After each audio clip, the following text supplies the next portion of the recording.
ओकारं विद्युत संयुक्तं नित्यं ध्यायन्ति योगिनः वो यही तो कह रहे हैं कि कल के हिसाब से पाठ करो।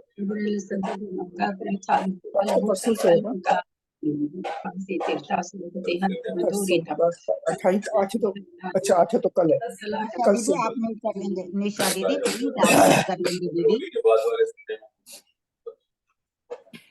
को भी सभी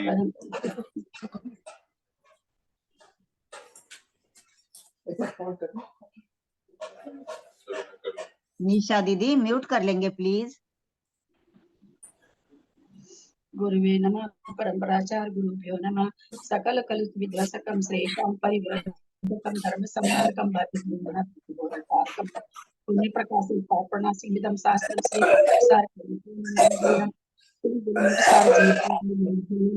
असिमूल ग्रंथकर्ता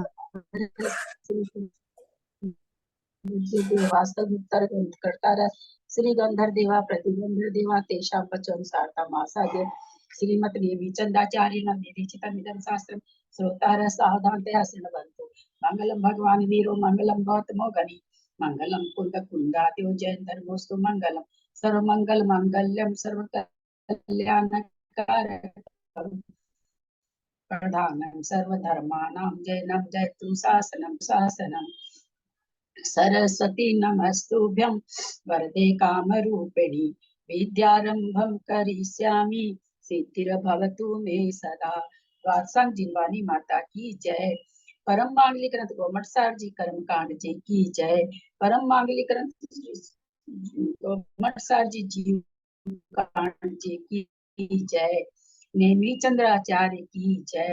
पन्नालाल जी रत्नचंद्र मुक्तार जी की जय। अढ़ाई दीप में विराजमान सभी आचार्य उपाध्याय सर्व साधु के रेखा माता जी के चरणों में बंदा सभी छुल्लक छुल्लिका एलक के चरणों में इच्छा में सभी प्रतिमाधारी के चरणों में रूप में विराजमान प्रतिमाधारी के चरणों में वंदना सभी पूज्य जनों का सादर चरण स्पर्श सभी से सादर जय जिन्हें। हम लोग परम मांगलिक ग्रंथ गोमटसार जी जीव कांड जी का स्वाध्याय कर रहे हैं। स्वाध्याय करते हुए हम लोग सारी परूपना हमारी हो चुकी है। दीदी आपका आवाज ठीक से नहीं आ रही दीदी।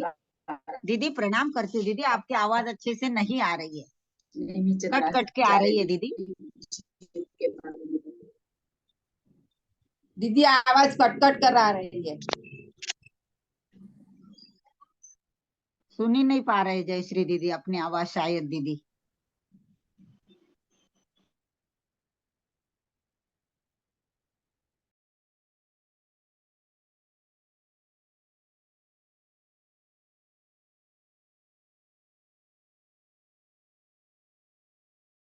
आवाज नहीं आ रही है दीदी आपकी।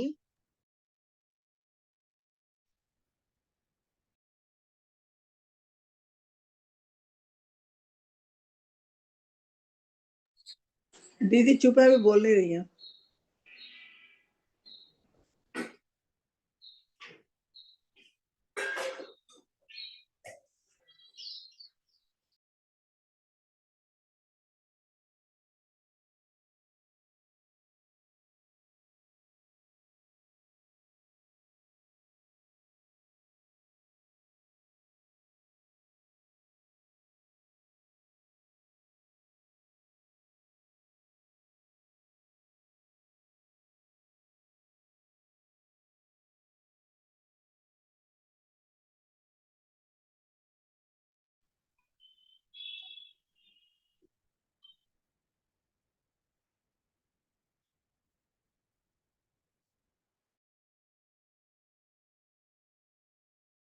आपकी आवाज नहीं आ रही है? आवाज नहीं आ रही है आपकी?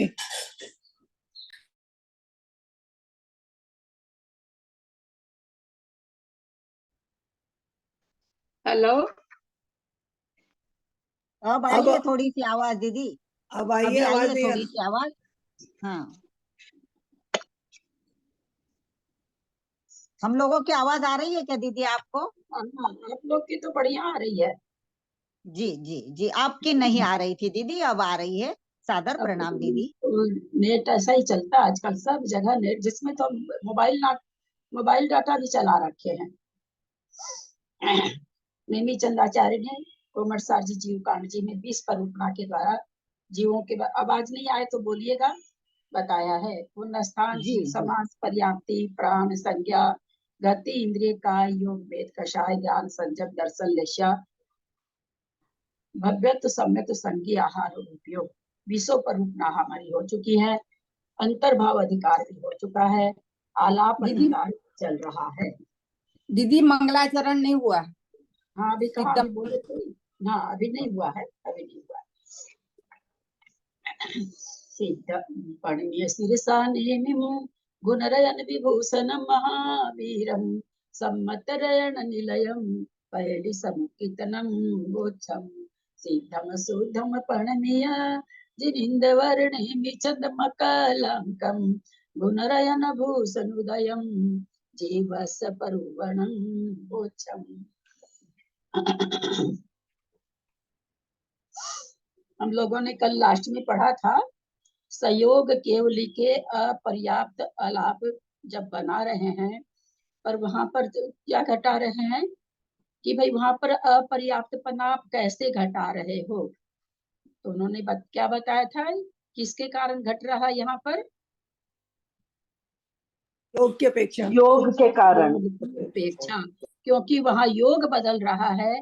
औदारिक का योग से औदारिक मिश्र का योग हो रहा है, कारमन का योग हो रहा है, पर्याप्ति की अपेक्षा नहीं घट रहा है, क्योंकि संयोग केवली जिन पर्याप्त अवस्था में विद्यमान है, इसलिए वहां पर पर्याप्ति की अपेक्षा अपर्याप्त आलाप नहीं घटेगा, योग की अपेक्षा घटेगा।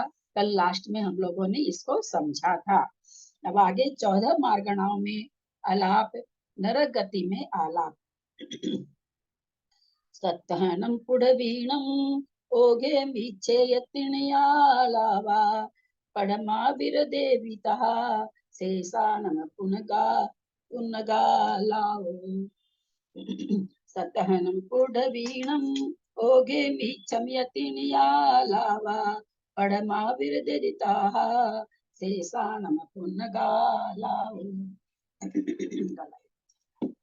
गाथा का उच्चारण करें, संस्कृत का उच्चारण करें। गाथा नंबर दीदी, गाथा नंबर 712। जी जी। सत्तन्नं पुडविम् ओघे निश्चेयतिन्नियालावा पद्माविरदेवितः तेषाणं पुण्यगालाओ। सप्ताना पृथ्वी नामोघे मिथ्यात्वे चित्रे आलापः प्रथमा विरतेऽपि तथा शेषानां पूर्वकालापः। बहुत अच्छी गाथा, पूरा नरक गति का वर्णन आ गया। सतहनम पुड़वीनम, सातों ही, सतहनम माने सातों, पुड़वीनम माने पृथ्वी में, सातों ही पृथ्वी में, ओघे गुण स्थान में, मीचे मिथ्यात गुण स्थान में, तीनी तीन, आलावा माने आलाप हैं, तीनों आलाप होते हैं। सातों ही पृथ्वी में गुण स्थानों में से मिथ्यात्व गुण स्थान में तीनों ही आलाप होते हैं। परमा वीर देवी, प्रथम पृथ्वी को में अवीर देवी अविरत गुण स्थान में भी, कहा वैसे ही शेषा तीनों आलाप हैं। सातों ही पृथ्वियों में मिथ्यात्व गुण स्थान में तीनों आलाप हैं। पहली पृथ्वी में अविरत गुण स्थान में भी वैसे ही तीनों आलाप हैं। तीन आलाप का मतलब,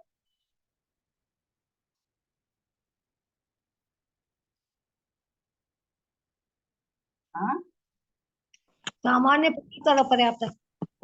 बहुत अच्छा, ये तीनों आलाप हैं। शेषानम पुण्य गालाओ, शेष पृथ्वियों में यानी दूसरे से लेके 7वें नरक तक अविरत गुण स्थान कहाँ होगा, पूर्ण माने पर्याप्तक में एक आलाप होगा। एक पर्याप्त अविरत गुण स्थान में यानी चौथे गुण स्थान में दूसरी पृथ्वी से 7वीं पृथ्वी तक एक पर्याप्तक आलाप ही होगा। है ना, अपर्याप्त तक नहीं होगा। और सामान्य से भी नहीं कह सकते हैं कि वहाँ अपर्याप्त अवस्था में चौथा गुण स्थान बनता है।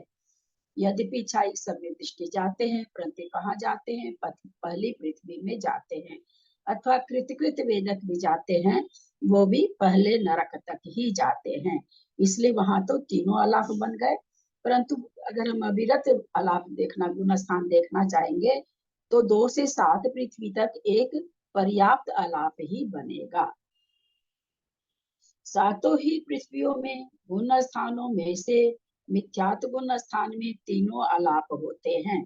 सामान्य से भी सामान्य आलाप भी हो जाएगा, पर्याप्त भी हो जाएगा, अपर्याप्त भी हो जाएगा। प्रथम पृथ्वी में अविरत गुण स्थान में भी वैसे ही, यानी तीनों आलाप हैं। यानी प्रथम पृथ्वी में कोई नारकी आ रहा है, चौथे गुण स्थानवर्ती है, तो सामान्य आलाप भी उसका बन जाएगा।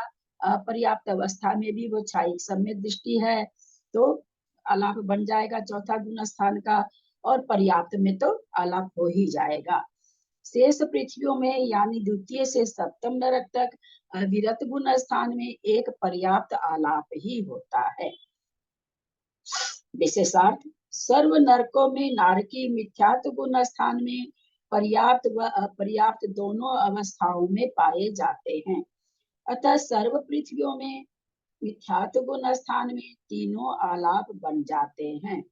प्रथम पृथ्वी में सम्यक दृष्टि पूर्व काल में नरकायु के बंध बस जन्म लेता है, अतः प्रथम पृथ्वी में पर्याप्त व अपर्याप्त दोनों अवस्थाओं में सम्यक बन जाने से तीनों आलाप बन जाते हैं। शेष 6 पृथ्वियों में अविरत गुण स्थान में भी एक पर्याप्त आलाप ही सम्यक दृष्टि वहां जन्म ही लेते, अतः बनता है। सर्व पृथ्वियों में सासादन गुण स्थान में पर्याप्त आलाप ही बनता है। क्यों बनता है सासादन गुण स्थान भी पर्याप्त में? क्योंकि सासादन जीव जो नरक में गति में नहीं जाता, अपर्याप्त अवस्था नहीं होती। सासादन गुण स्थानवर्ती को कभी भी नरक गत्यानुपूर्वी का उदय नहीं आएगा।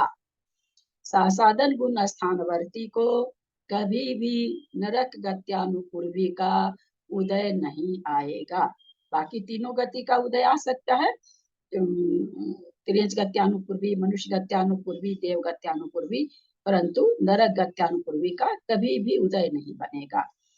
क्योंकि सासादन गुण स्थानवर्ती त्रियंच मनुष्यों के नरक गति के गमन योग परिणाम भी नहीं पाए जाते हैं। एक एवं देवनार की सासादन गुणी तो नरक को जाने से रहे, यानी देव व नार की मात्र नरक को नहीं जाते। अतः सासादन गुण स्थान सहित नरक में गमन का, जन्म लेने का अभाव होने से सातों नरकों में अपर्याप्त अवस्था में सासादन गुण स्थान का अभाव बनता है। अतः सातों पृथ्वियों में सासादन गुण स्थान में एक पर्याप्त आलाप ही बनता है, तथा मिश्र तीसरे गुण स्थान में भी सातों पृथ्वियों में एक पर्याप्त आलाप ही होता है, जबकि मिश्र गुण स्थान वाला अपर्याप्त अवस्था युक्त नरक में नहीं मिलता। कारण कि मिश्र गुण स्थान में चारों गतियों में से कहीं भी आयु बंध नहीं होता, और जिस गति में जिस गुण स्थान में आयु कर्म का बंध नहीं है, उस गति से उस गुण स्थान सहित निर्गमन का भी अभाव है। ऐसा कसाय उपसामकों को छोड़कर अन्य जीवों के लिए नियम है।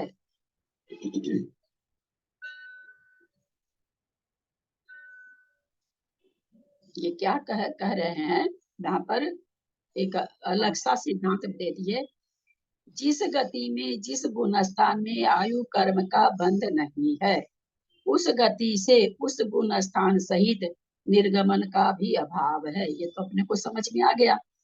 ऐसा कसाय उपशामकों को छोड़कर अन्य जीवों के नियम है। इसका मतलब क्या है कि कसाय का जो उपशामक है, कौन होता है कसाय का उपशामक? होते हैं 10वें 11वें गुण स्थान वर्ती, मतलब 8वें से 11वें गुण स्थान वर्ती होते हैं उपसमक। कसाई के उपसमक को तो 11वें गुण स्थान वर्ती, 11वें गुण स्थान वर्ती होते गुण हैं। स्थान वर्ती। तो ऐसा प्रतीत होता है कि 11वें गुण स्थान से गिरते गिरते गिरते गिरते और उसकी आयु मिस्र में पहुंचने पर पूरी हो जाती है। तो ऐसा प्रतीत होता है यहाँ लिखने के हिसाब से कि उसका मरण हो जाएगा। इससे बिल्कुल यही अर्थ निकल रहा है। एक बार फिर से पढ़ते हैं, सभी कोई ध्यान देंगे। मैं भी पहली बार ही पढ़ रही हूँ इसको। जिस गति में, जिस गुण स्थान में, एक बार फिर से हाँ बताओ, क्या बताइए? हाँ बाबूजी, फिर से ले रहे हैं, फिर से ले रहे हैं बाबूजी। क्योंकि नई चीज मिली है, गले में उतरनी चाहिए ना। जिस गति में, जिस गुण स्थान में आयु कर्म का बंध नहीं है, उस गति से उस गुण स्थान सहित निर्गमन का भी अभाव है। तो चारों ही गति में बंध नहीं है। मिश्र गुण स्थान में आयु का बंध चारों ही गति में नहीं है। तो क्या कहना चाह रहे कि चारों ही गति में मिश्र गुण स्थान में अपर्याप्त अवस्था नहीं बनेगी। फिर ये अलग से क्या नियम दिए हैं? ऐसा कसाय उपशामकों को छोड़कर अन्य जीवों के लिए नियम है। यानी 11वां गुण स्थानवर्ती जीव शायद यहाँ से ये निकल रहा है कि मरण कर ऊपर से गिरते गिरते मिश्र गुण स्थान में आया और आयु समाप्त हो गई, तो वो दूसरे को या पहले को नहीं प्राप्त हुआ, तीसरे में उसका मरण हो सकता है। ऐसा यहाँ से निकल रहा है। इस नियम के अनुसार, आगे लिखे देखिए, इस नियम के अनुसार मिश्र गुण सहित जीव मरण नहीं कर सकने से अपर्याप्त नारकी के रूप में कैसे उपस्थित होगा? फलतः मिश्र में पर्याप्त लाभ ही सातों नरकों में संभव है। क्यों इतना हाईलाइट कर रहे हैं? जो गुण स्थानों में मरेगा वो कभी भी नरक में नहीं जाएगा, है ना। वो कहाँ जाएगा? किसी देव पर्याय में जाएगा। तो ये वही कहना चाह रहे हैं। यहाँ तक तो यही निकल रहा है। आगे कुछ मिलेगा तो हम लोग देखेंगे। एक चीज तो यहाँ यह निकल रहा है कि तीसरे गुण स्थान में आयु का बंध नहीं है, मरण नहीं है। हम लोग भी इस बात को जान रहे थे, लेकिन यहाँ एक अलग से चीज इन्होंने क्या दिया कि ये जो नियम कानून है कसाय उपशमकों को छोड़कर है। कसाय उपशमक मतलब 11वां गुण स्थानवर्ती। तो 11वां गुण स्थानवर्ती को अगर मरण काल उपस्थित हो गया तो, या मरण काल उपस्थित होगा तब तो 11वें में ही मर जाएगा। वो नीचे उतर रहा है, अंतर्मुक्त काल उसका पूरा हो जाने के बाद में उतरते उतरते कदाचित मिश्र गुण स्थान में आने पे काल पूरा हो गया, उसकी आयु पूरी हो गई, तो उसका मरण हो सकता है। ऐसा यहाँ से निकल रहा है कि उसको छोड़कर, उस अवस्था को छोड़कर ऐसा ही। तो क्या कहना चाह रहे कि नरकों में तो पर्याप्त अवस्था में तीसरे गुण स्थान पाया ही नहीं जाएगा। ये रिजल्ट क्या निकाल के दिए कि भाई मिस्र में ऐसा मिस्र में पर्याप्त लाभ नरक में नहीं बनेगा। ये यहाँ पर हाईलाइट किए हैं। आगे की गतियों में देखते हैं क्या कहते हैं। तो यहाँ तक हम लोग क्या समझे? तीसरे गुण स्थान का पहले से जो समझ रखे वो तो है ही है। नई चीज यहाँ का क्या आई कि 11वां गुण स्थान वर्ती अगर कोई मरण को प्राप्त होता है तो कहते हैं उसको छोड़ के ये कथन है। एक चीज ये मिली, दूसरी चीज क्या मिली कि किसी भी तरह से नरक में जाने वाले के अपर्याप्त अवस्था मिश्र गुण स्थान में नहीं आएगी। ये दो नियम यहाँ पर हम लोगों ने देखे हैं। आगे चलते हैं और गति में क्या कहते हैं आचार्य।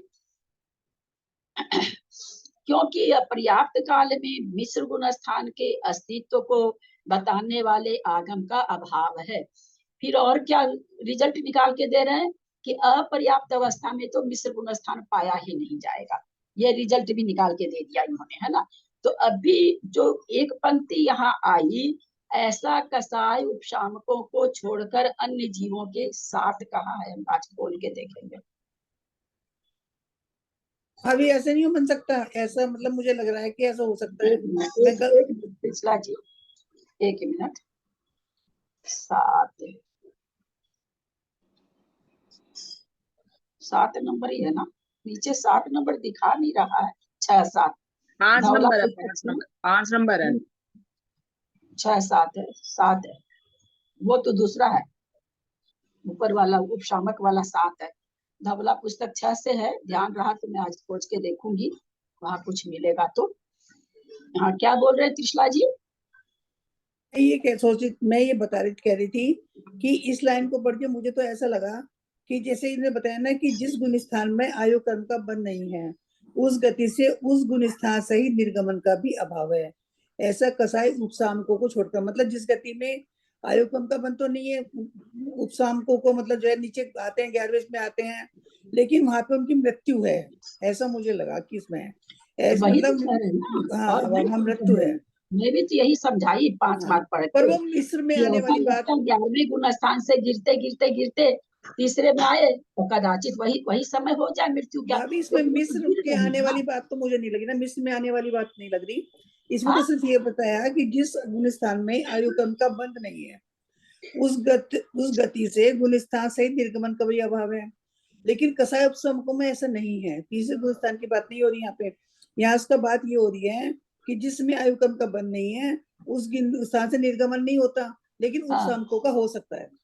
तो और हम क्या बताए इतनी देर से, 15 मिनट से आप लोगों को जो समझा रहे हैं, आपका लगता किताब पर ज्यादा ध्यान था। मैं भी तो यही समझाई, मैं भी तो 15 मिनट से यही समझाई। मैं आपकी सुन रही हूँ, मैं सोच रही हूँ कि मिस्र गुण स्थान को नहीं लिया इन्होंने इसमें। आप मिस्र गुण स्थान को बता रहे हैं ना, मिस्र गुण स्थान को नहीं लिया तो कहने की जरूरत क्या थी? बाकी सब गुण स्थानों में तो मरण है ही है, उसी के लिए न लिख रहे हैं कि ऐसा ये जो निर्गमन वाला हम जो कहते नियम है, वो कसाय उपशमकों को छोड़कर एकदम साफ लिखा है। और आगे देखते हैं, फिर देवगति में आते हैं, वहां पर क्या बोलते हैं, है या आगे किसमें क्या बोलते हैं, आगे देखते हैं। यहाँ से तो यही निकल रहा है, आगे और देखते हैं। और धवला पुस्तक खोल सकी तो मैं खोल के देखूंगी। दीदी प्रणाम। दीदी एक क्वेश्चन, आलाप का मतलब क्या हुआ? कथन, कहना। हम लोग नहीं कहते हैं क्या, क्या व्यर्थ का आलाप करते रहते हो दिन भर, है ना? आलाप मतलब तो व्यर्थ का कहने से तो बकवास हो गया, और हम आगम का आलाप कर रहे हैं तो अच्छा हो गया, है ना? आलाप मतलब कथन, कहना। दीदी आलाप का ऐसा भी अर्थ लगा सकते हैं क्या दीदी कि बोलचाल की पद्धति? नहीं, बोलचाल की पद्धति थोड़ी होगा सिद्धांत में, ना यहाँ सिद्धांत में नहीं। आलाप का मतलब कथन, कहना, आलाप करना जी। बोलचाल की पद्धति घटा देंगे तो सिद्धांत कैसे चलेगा फिर? बोलचाल में खाली बकवास, कोरी बकवास करते हैं हम लोग। त्रियंच गति में आलाप, त्रिय चौका नोगे मीछ दुगे अविरदेयति नेव नवरीय जोननी ऐदे पुन्नो ससे विपुन्नो दु। त्रिय चौका नोगे मीछ दुगे अविरदेयति नेव नवरीय जोननी ऐदे पुन्नो से विपुन्नो दु। चलिए चौका नोगे मिच्छदुगे अविरदेयतिन्नेव नवरीय जोनिनी अयदे पुन्नो से विपुन्नो दु। सादर प्रणाम दीदी। तिर्यक चतुष्काणामोघे मिथ्यात्वदिके अविरते च एव नवरी च योनिनियते पूर्ण से पूर्णस्तु। त्रियंच चौका न ओघे, त्रियंच गति के गुण स्थानों में मिच्छ दुगे मिथ्यात्व दिक में, यानी मिथ्यात्व और साधन में, अविरदे मान असंयुक्त गुण स्थान, यह तीनों ही आलाप होते हैं। यानी असंयत सम्यक दृष्टि भी अपर्याप्त अवस्था में पाए जाते हैं। कैसे पाए जाएंगे? कैसे पाए जाएंगे अविरत सम्यक दृष्टि? कौन से सम्यक दर्शन से और कैसे पाए जाएंगे? हाँ बोलिए बाबूजी, बाबूजी बोलिए, बंद क्यों कर दिए? नहीं बंद, पहले गलती करना, बंद करना भूल गया था। वो तो अपने भोग में जो जाएंगे वो पाए जाएंगे ना। भोग में जो लेके जा रहा है क्या है, और कहीं नहीं घटेगा। और कौन सा सम्यक दर्शन घटेगा? छायोपसमिक घटेगा क्या? कर्तृक वेदक है ना, कर्तृक वेदक है ना। हाँ, कृत वेदक घटेगा। यद्यपि कृत वेदक को भी वेदक सम्यक तो कहा जाता है, परंतु हम ऐसा नहीं बोल सकते कि छायोपसमिक सम्यक दर्शन के साथ कोई त्रियंच भोग भूमि में जन्म ले सकता है, ये हम नहीं बोल सकते। हमको क्या बोलना पड़ेगा? कृत वेदक बोलना पड़ेगा। यद्यपि कृत वेदक वेदक सम्यक ही है, छायोपसमिक ही है, लेकिन हम बोल नहीं सकते, उसका अर्थ कुछ और निकल जाएगा। और जिसने छाई सम्यक दर्शन प्राप्त कर लिया, पहले त्रियंच आयु बांधा, वो भी जा सकता है। तो इस तरह से तीनों आलाप बन रहे हैं त्रियंच गति में, चौथे गुण स्थान में। पहले दूसरे में तो बनते ही है। नवरी किंतु जोननी अयदे, जो जोननी माने त्रियंच योनिनी के असंयत गुण, अयदे माने असंयत गुण स्थान पुण्यो पर्याप्त अवस्था में ही होगा। शेषे भी पुण्योदु, और शेष जो है गुण स्थान है, कौन सा बच गया? कौन सा गुण स्थान बच गया शेष से भी में? शेष में मिथ्यात्व बच गया ना, मिथ्यात्व 3 की बात है ना, मिथ्यात्व बच गया। 5वां गुण स्थान बच गया। 5वां गुण स्थान पर्याप्त अवस्था में ही, क्योंकि 3 का बता ही दिए, मिश्र में मरण ही नहीं है, तो एक त्रियंच गति में 5वां और होता है, तो 5वां भी कहते हैं पर्याप्त अवस्था में पाया जाता है। 4 त्रियंचों के गुण स्थानों में से 4 त्रियंच मिथ्याद्विक अविरत गुण स्थानों में तीनों आलाप होते हैं। इतनी विशेषता है कि योनिनी त्रियंच में असंयत गुण स्थान में एक पर्याप्त ही आलाप होता है, शेष गुण स्थानों में भी एक पर्याप्त आलाप ही होता है। त्रियंच 5 प्रकार के होते हैं। त्रियंच मतलब सामान्य त्रियंच, त्रियंच लिखने का मतलब सामान्य त्रियंच। यहाँ त्रियंच लिखे हैं, अपने जब कर्म कांड पढ़ेंगे तो वहां पर सामान्य त्रियंच लिखा रहेगा। दीदी त्रियंच में जो लिखा है चौथे गुणस्थान में अपर्याप्त अवस्था, वो देवगति की अपेक्षा से बोला जा रहा है क्या? कि देव त्रियंच अगर समय दृष्टि तो मर के देव में जाएगा, कैसे? वो समझ में नहीं आई बात। कोई त्रियंच मनुष्य है, त्रियंच आयु बांध लिया है, हाँ, और छाई सम्यक दर्शन को भी प्राप्त कर लिया। दूसरे गुण स्थान में त्रियंच आयु बांध लिया किसी मनुष्य ने, चौथे गुण स्थान में आकर के छाई सम्यक दर्शन प्राप्त कर लिया, तो जाएगा तो त्रियंच में ही, तो भोग भूमि में जाएगा। अथवा कोई त्रियंच आयु तो बांध लिया पहले ही, और फिर क्या हुआ, छाई सम्यक दर्शन की प्रतिष्ठापना कर लिया केवली के पाद मूल में, परंतु छाईक बना नहीं है, कृत्य वेदक बना है, तो मरण करके भोग भूमि में जाएगा। तो ऐसे जीव के अपर्याप्त अवस्था में त्रियंच गति का उदय आ गया। मरते ही तो त्रियंच आयु का उदय हो गया ना, मरते ही अगले समय से त्रियंच आयु का उदय हो गया। तो इस तरह से त्रियंच आयु में अब अपर्याप्त अवस्था में सासादन तो रहता ही है, अविरत गुण स्थान भी बन जाएगा। आया होगा समझ में? हाँ दीदी। चलिए, त्रियंच 5 प्रकार के होते हैं। त्रियंच पंचेंद्रिय त्रियंच, पंचेंद्रिय त्रियंच पर्याप्त, पंचेंद्रिय त्रियंच योनिनी, पंचेंद्रिय त्रियंच अपर्याप्त। इनमें से पंचेंद्रिय त्रियंच अपर्याप्त के तो एक मिथ्यात्व गुण स्थान ही होता है पंचेंद्रिय त्रियंच को, तो क्योंकि यहाँ पर संज्ञा असंज्ञ के हिसाब से घटा रहे होंगे। पूर्व की 4 त्रियंचों के यदि 5 आदि को 5 गुण स्थान संभव हैं, वहां उनमें प्रथम द्वितीय व असंयत इन 3 गुण स्थानों में तीनों आलाप होते हैं, जो हम लोगों ने अभी समझा। लेकिन योनिनी पंचेंद्रिय त्रियंच के असंयत गुण स्थान में एक पर्याप्त आलाप ही होता है।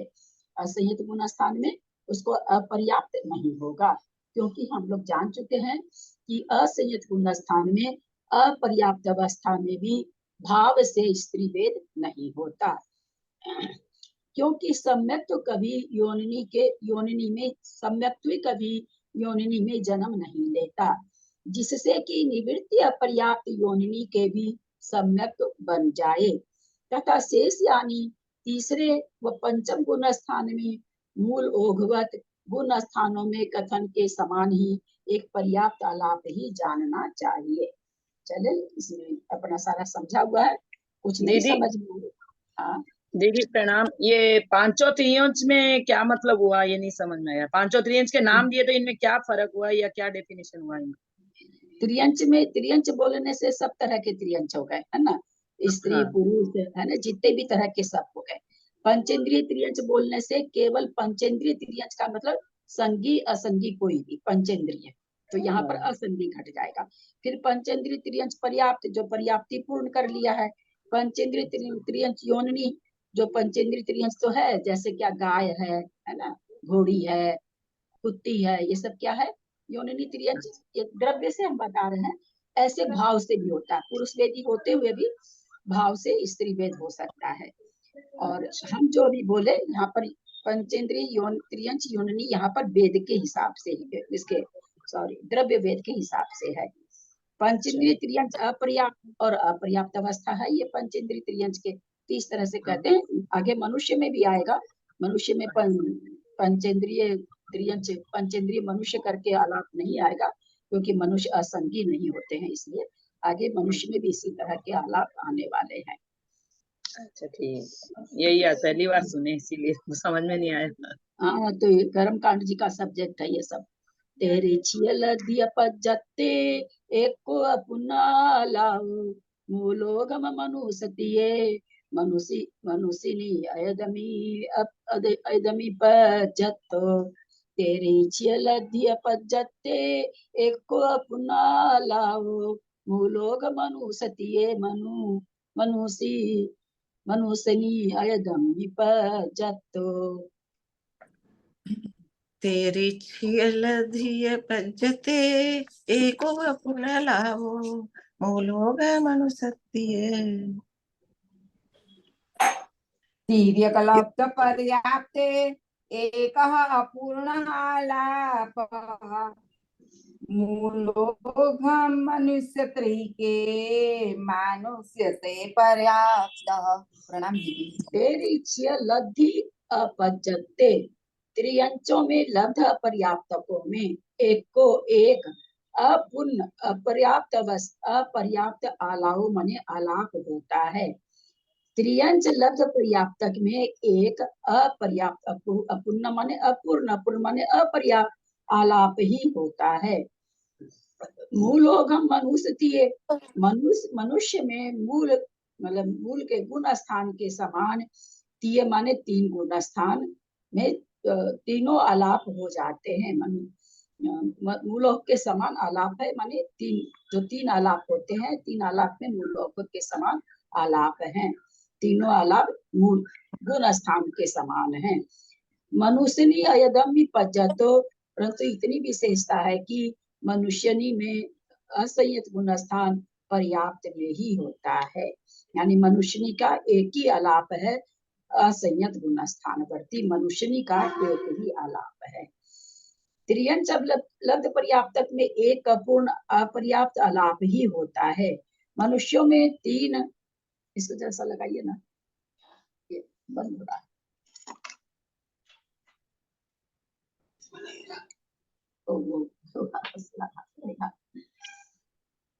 मनुष्य 4 प्रकार के होते हैं। मनुष्य पर्याप्त, आप देखें त्रियंच से यहाँ पर, त्रियंच में क्या था, पंचेंद्रिय त्रियंच, यहाँ पर पंचेंद्रिय मनुष्य आलाप नहीं है, क्योंकि मनुष्य पंचेंद्रिय ही होते हैं, इसलिए वो यहाँ पर नहीं है। मनुष्य पर्याप्त, मनुष्यनी और मनुष्य अपर्याप्त, इस तरह से 4 मतलब यहाँ पर बनते हैं, 4 प्रकार के मनुष्य बनते हैं। यहाँ मनुष्य पर्याप्त व मनुष्यनी, इन 3 के तो 14 गुण स्थान होते हैं। यहाँ वहाँ मनुष्य में हम अपने लोग जैसे सामान्य मनुष्य के अनुसार कथन होगा तो 14 गुण स्थान बन जाएगा, फिर उसमें भेद करेंगे तो अलग, फिर मनुष्य पर्याप्त में भी बन जाएगा, मनुष्यनी में भी बन जाएगा। कैसे बन जाएगा? 14 गुण स्थान भाव वेद के हिसाब से मनुष्यनी में स्त्री वेद के साथ भी मोक्ष जाया जाता है। यदि यहाँ यह कहा जाए कि इस तरह तो मनुष्यनी के 14 गुण स्थान सिद्ध हो जाने से स्त्री को मुक्ति हो जाएगी, सो बात ठीक नहीं है। क्योंकि सचेल मायाचारमयी अपवित्र स्त्रियों को मुक्ति तो क्या संयम भी संभव नहीं है। आचार्य श्री विद्यासागर जी 5वें गुण स्थानवर्ती को संयम नहीं कहते थे, असंयमी ही कहते थे। कहते थे त्रस्त जीवों का घात का कोई त्याग नहीं है उनको, कि त्रस्त जीवों का बस ठीक है सामने जो आ जाए, अस्थावर का तो है ही नहीं। बहुत अच्छी व्याख्या करते थे।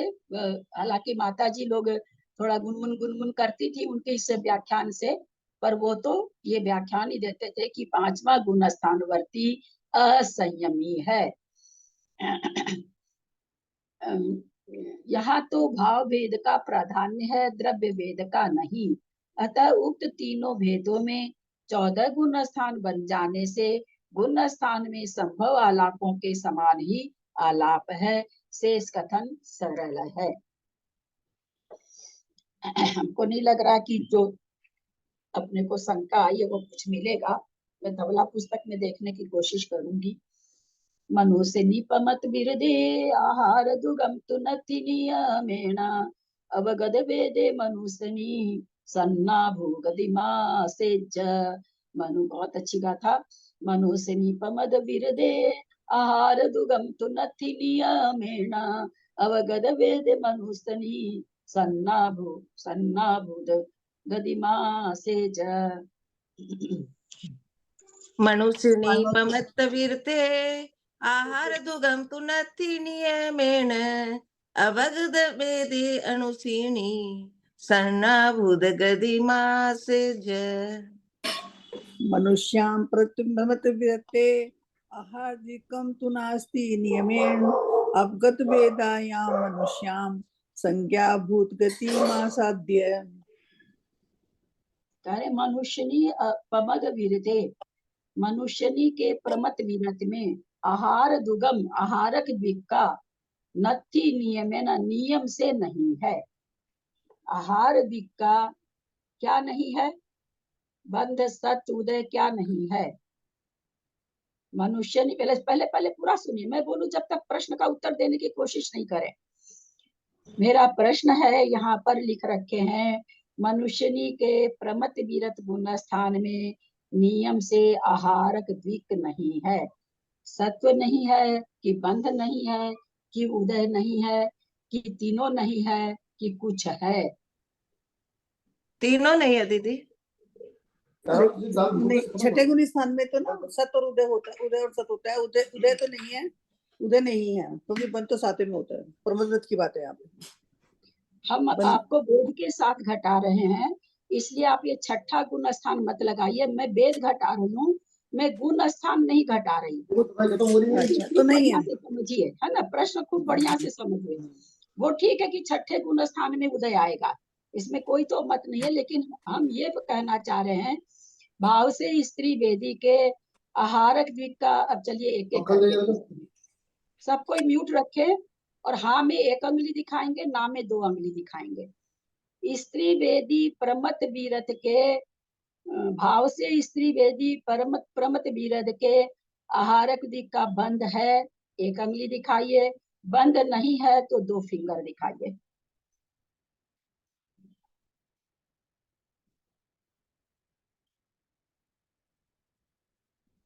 भाऊजी बोलिए।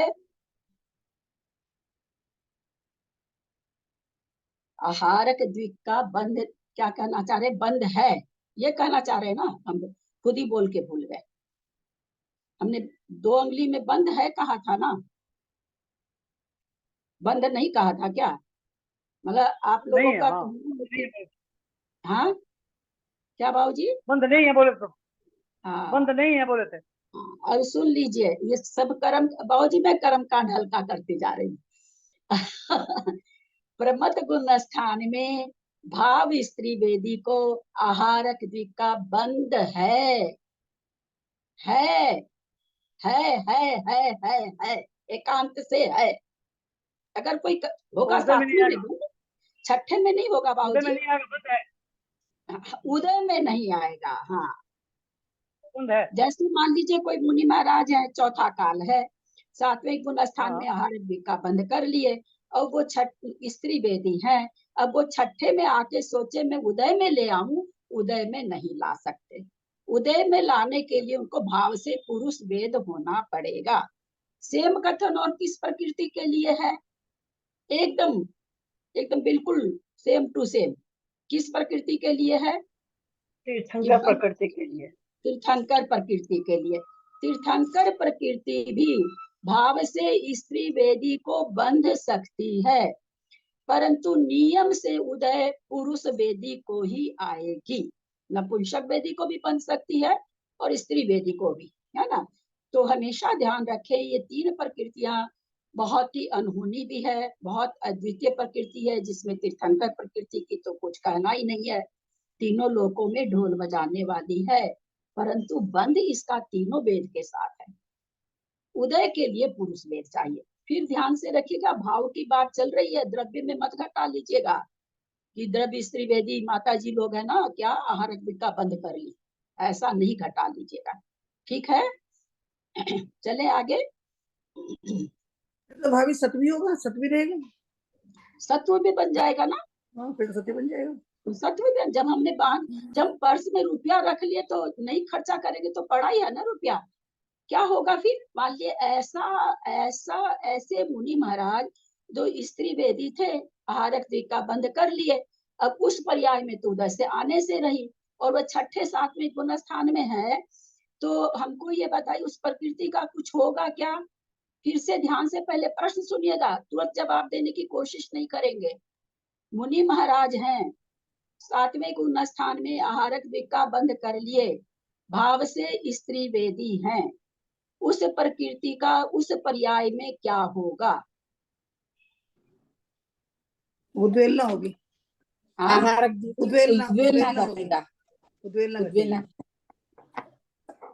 क्या पढ़े हैं आप लोग कर्मकांड? रहेगा, उद्वेलना कैसे होगी उसी समय से? उद्वेलना के लिए कौन सा गुण स्थान चाहिए आहारक के उद्वेलना के लिए? यही सुनना नहीं तो, नहीं जी, पहला नहीं, हाँ चौथा गुण। याद आया हमको कि आचार्य श्री क्यों कहते हैं कि पांचवें गुण स्थान में संयम नहीं है। आचार्य श्री ध्यान से सुनिएगा, बहुत अच्छी बात है ये।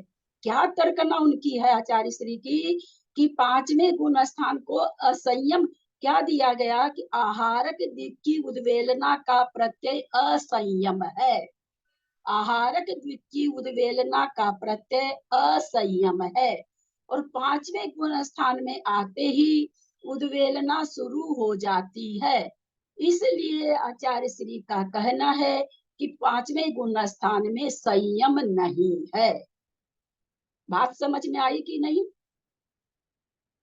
पकड़ में आई बात? नहीं आई। चलिए फिर समझा रहे हैं भाव जी में। हम कतई आपको कल लगा मैं जल्दी में बिल्कुल जल्दी करने वाली नहीं हूँ, बिल्कुल भी नहीं, मेरा वो स्वभाव ही नहीं है। तो नहीं होगा, दोपहर में एक क्लास और ले लेंगे, पर करेंगे तो बढ़िया से। फिर से ध्यान दीजिए, मैंने थोड़ी देर पहले एक बात कही थी कि आचार्य श्री कहते हैं पंचम गुण स्थान में असंयम ही है, ठीक है। अब वो असंयम कैसे घटाए हैं? वो कह रहे हैं कि जैसे हारक द्वीप का बंद कर लिया किसी मुनि महाराज ने, छठे सातवें में झूल रहे हैं, कुछ भी नहीं होगा उसका। उदय इसलिए नहीं आएगा कि अभी हमने क्या शर्त रखी कि भाव से स्त्री बेटी है, तो उदय में तो ला नहीं सकते, तो सत्ता में पड़ी है। हम कुछ भी अपने पर्स में रुपया रख लिए, हम खर्चा नहीं करेंगे चाहे कुछ भी हो जाए। वो मुनि महाराज पांचवें में आए, पांचवें कहते हैं आहारक की उद्वेलना का प्रत्यय असंयम है। आहारक की उद्वेलना का प्रत्यय असंयम है। पांचवें गुण स्थान में आते, हम लोग पढ़ेंगे कर्मकांड में इसको, पांचवें गुण स्थान में आते ही अगर कोई डायरेक्ट पहले में आ जाए उनकी बात छोड़िए, पर जैसे ही प्रत्याख्याना वर्ण कसाय का उदय आया वैसे ही उद्वेलना चालू हो गई। किसकी? आहारक द्विक की। तो आचार्य श्री कहते हैं कि आहारक द्विक की उद्वेलना का प्रत्यय असंयम है, इसलिए पांचवें गुण स्थान में असंयम है। प्रत्यय क्या चीज हुआ ललिता जी? प्रत्यय किसको कहे हैं? तो आश्रव को बोला जाता है ना। प्रत्यय मतलब निमित्त कह लीजिए। निमित्त। जैसे नरक आयु का प्रत्यय क्या है? मिथ्यात्व गुणस्थान। नरक आयु कहाँ बनती है? पहले गुणस्थान में, तो उसका प्रत्यय क्या है? पहला गुणस्थान। तो उसी तरह से आहारक द्विक की उद्वेलना होने का प्रत्यय क्या है? असंयम। और पांचवें गुणस्थान में उद्वेलना होने लग जाती है, तो आचार्य श्री का कहना है कि पांचवें गुणस्थान में असंयम है, संयम नहीं है। दीदी पांचवें गुणस्थान को तो संयम कहते हैं ना, संयम भी है, संयम भी है। जो आचार्य श्री का कथन है मैंने आप लोगों को परोस दिया, किंतु परंतु आप लोग लगाते रहिए।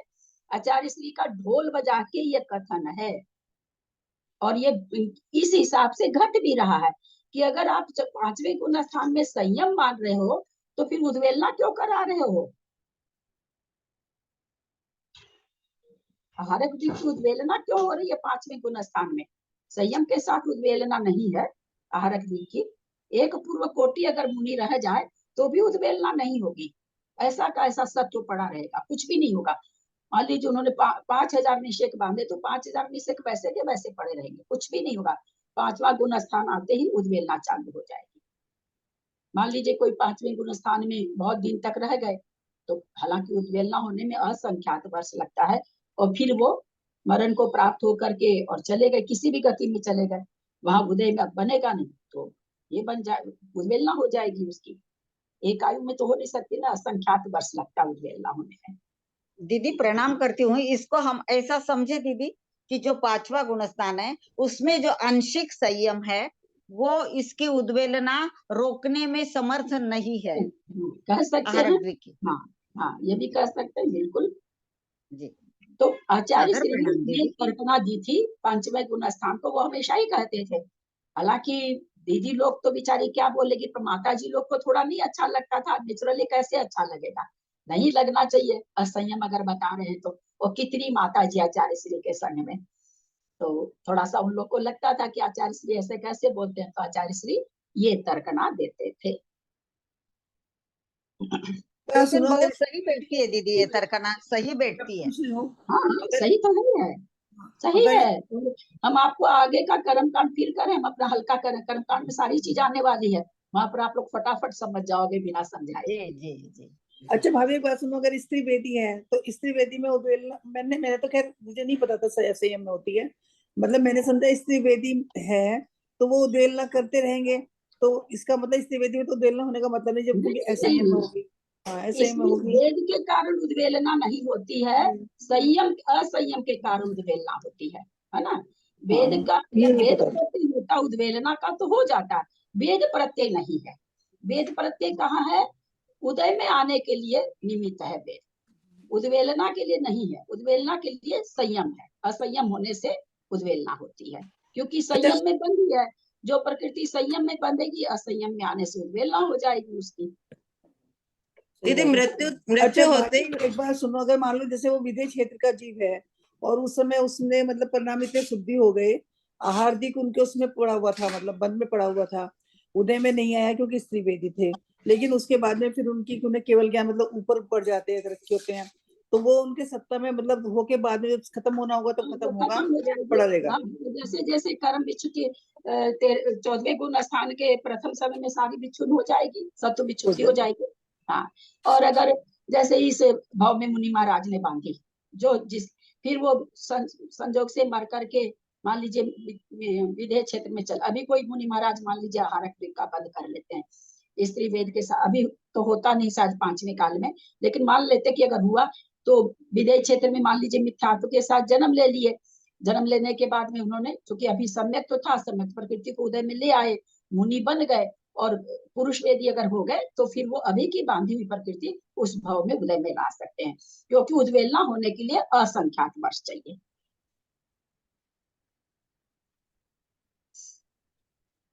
मनुष्यनी के परमत विरत पुण्य स्थान में नियम से आहारक द्विक नहीं है। ये दोनों ही जो तीनों ग्रंथ नेमिचंद्राचार्य ने लिखे हैं, तीनों ही खाली सिद्धांत से भरे हुए हैं। लब्धिसार, छपनासार, जीव कांड और कर्म कांड, तीनों ही में और कुछ है ही नहीं।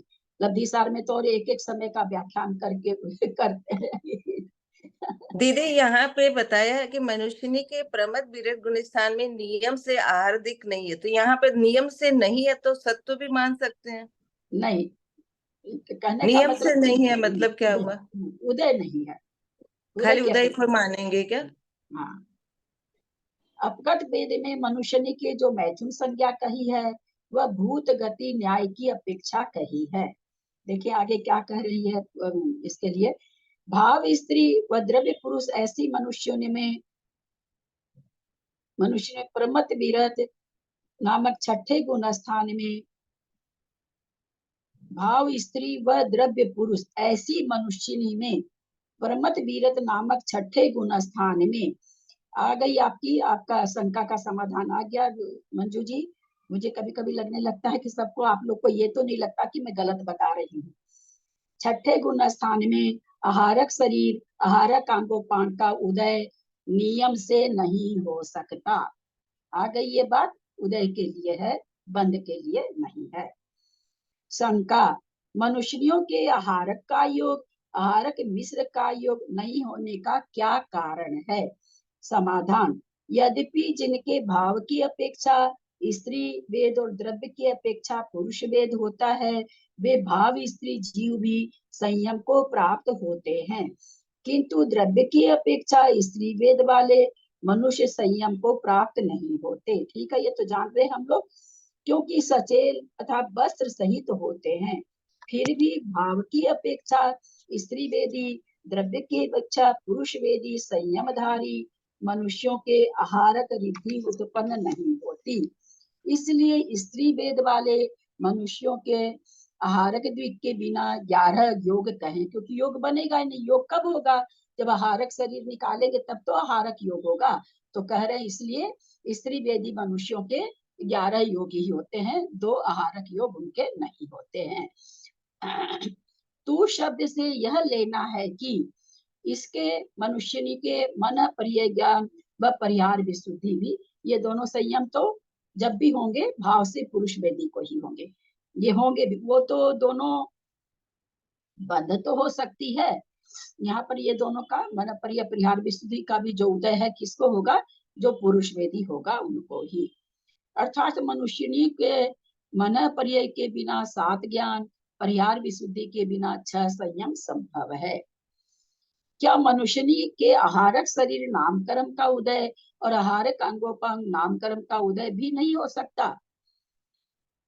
समाधान, कैसे हो सकता है? नहीं होगा, ऊपर कहा जा चुका है, शेष कथन सुगम है। चले आगे। दीदी ये भाव से स्त्री वेद और द्रव्य से पुरुष वेदी का मतलब कैसे हुआ? कैसे हुआ? मतलब एक नारायणी लक्ष्मीबाई द्रव्य से स्त्री वेदी थी और भाव से क्या थी? बड़े बड़े अंग्रेजों के छक्के चुढ़ा दी। अच्छा, वैसे क्या लड़ाई लड़ी है?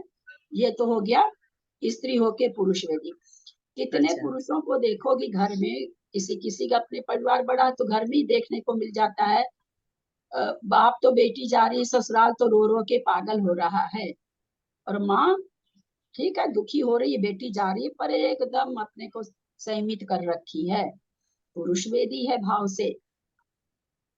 अच्छा, ऐसे ठीक।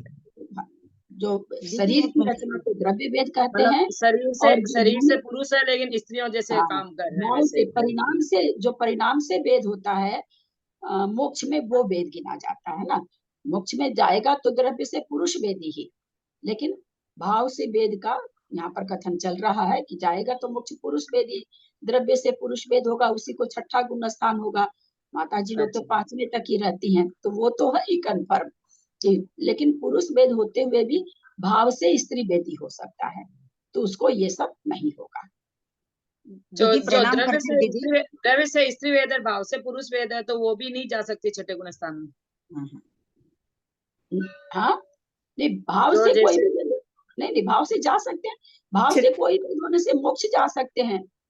भाभी पूछे छठे गुण स्थान में स्त्री हो तो छठे गुण स्थान में स्त्री होती नहीं है ना, ये प्रश्न कर रही है शर्मिला जी। छठे गुण स्थान में अगर स्त्री है तो छठे गुण स्थान में स्त्री होती नहीं। हाँ, भाव से स्त्री वेदी हो सकते हैं, भाव से पुरुष वेद है, द्रव्य से स्त्री वेद है, तो वो छठे गुण स्थान में जोड़ी जा सकती है। छठा गुण स्थान नहीं बनेगा, छठा गुण स्थान से पुरुष भेद होना जरूरी है, द्रव्य से भाव से। दीदी प्रणाम करती हूँ दीदी।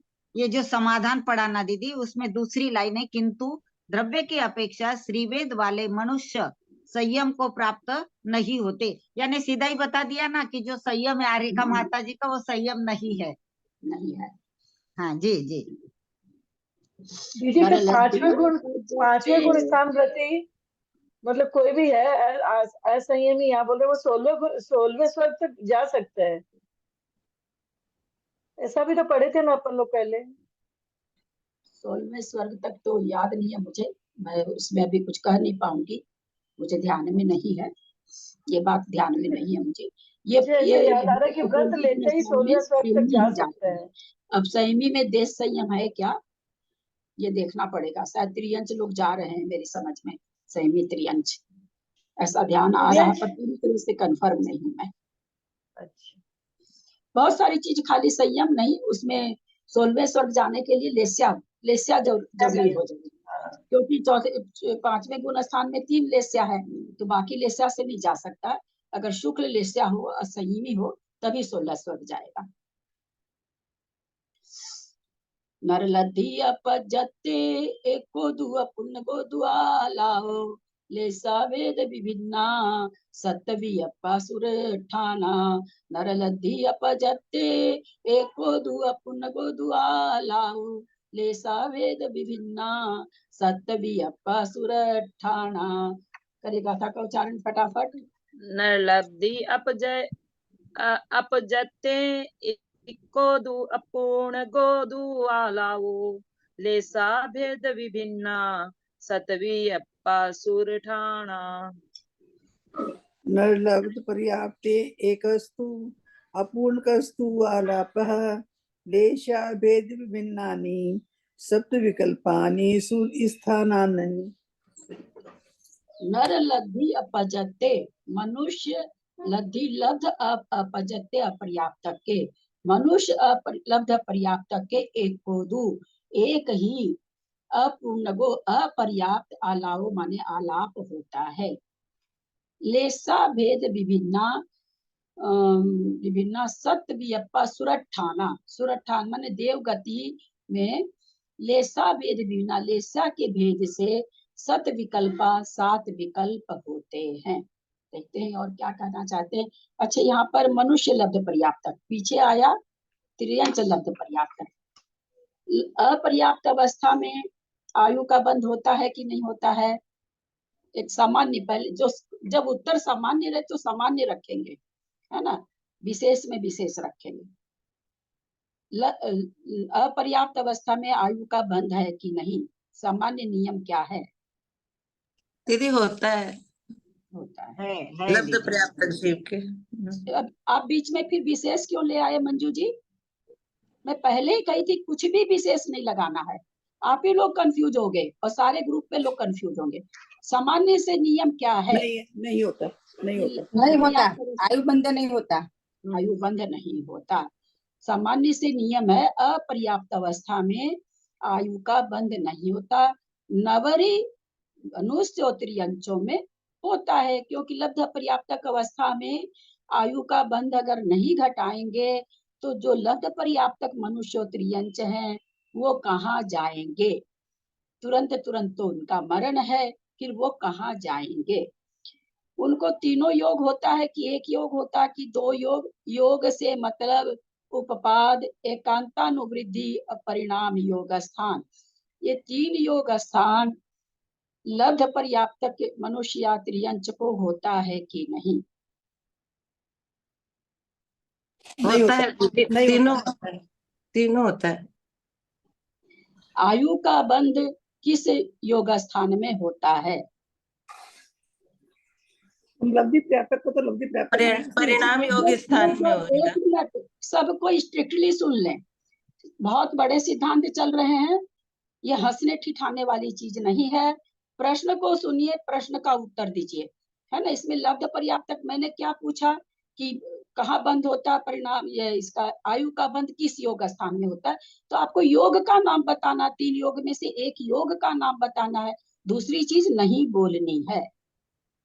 परिणाम योग स्थान आयु में का बंध किस योग स्थान में होता है? परिणाम योग में। नाम योग में। हाँ, परिणाम योग परिणाम में। योग स्थान में। हाँ, परिणाम योग स्थान में। उपपाद योग कहाँ होता है? जन्म के पहले समय में। जन्म के जन्म पहले के समय। पहले समय में, चाहे वो ऋजु गति से जा रहा हो चाहे विग्रह गति से जा रहा हो, उपपाद योग एक समयवर्ती होता है। उसके बाद कौन सा योग होता है? एकांतानुवृद्धि। एकांतानुवृद्धि नाम क्यों है? उनकी सारी क्योंकि वो नियम तब तक वृद्धि को प्राप्त एक होता योग है। के बाद हाँ, नियम से वृद्धि को प्राप्त होता है। हाँ, नियम से वृद्धि को। क्यों नियम से वृद्धि क्यों कर रहा है? क्योंकि उससे पर्याप्ति पूर्ति करने चलेगा। पर्याप्ति पूर्ण कर, बहुत अच्छा, क्योंकि वो पर्याप्ति पूर्ण करने में लगा हुआ है, इसलिए नियम से उसके योग में चंचलता बढ़ रही है, योग स्थान बढ़ रहे हैं। परिणाम योग स्थान कब होता है? परिणाम योग स्थान जब पर्याप्ति पूर्ण हो जाती है, तब उसके बाद निरंतर जब तक जीवित रहता है परिणाम योग स्थान रहता है। कभी बढ़ता है कभी कम होता है। कहाँ तक होता है? जब तक जीवित रहता है तब तक परिणाम योग स्थान। सुंदर, जब तक जीवित रहता है परिणाम योग स्थान होता है। तो आयु का बंध नियम से अपर्याप्त अवस्था में होता नहीं, तो किस में होता है फिर? परिणाम योग स्थान में होता है। अब लब्ध पर्याप्तक के जो शरीर की प्राप्ति पूर्ण है नहीं, उसको परिणाम योग स्थान कब होता है या नहीं होता है?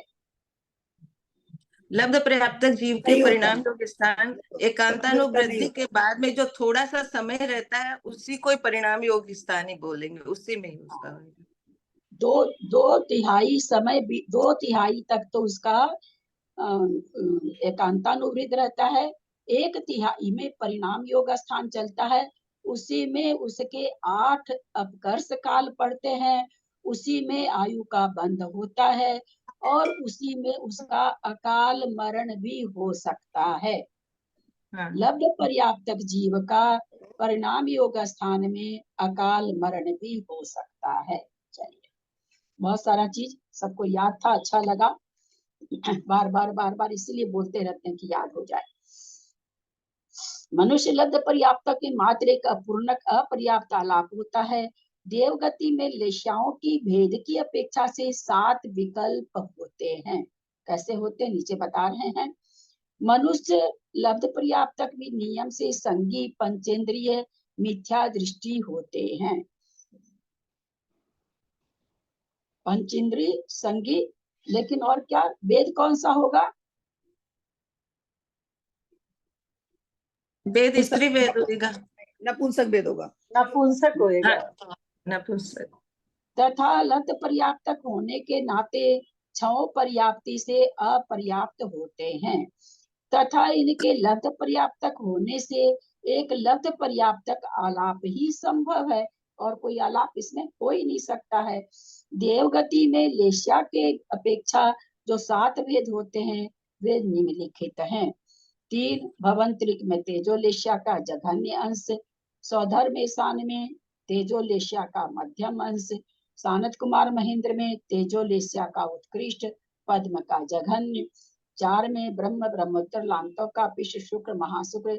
इस तरह से 6 स्वर्ग में मध्यम पद्मलेश्या, फिर 17 सहस्रा स्वर्ग में उत्कृष्ट पद्मलेश्या जघन शुक्ल लेश्या, फिर 13 आनत प्राणत आरंभ अच्युत तथा और 9 ग्रीवक में मध्यम शुक्ल लेश्या, और 7वां विकल्प बता रहे हैं जो 9 अनुदिश है और 5 अनुत्तर है, उसमें उत्कृष्ट शुक्ल लेश्या होती है।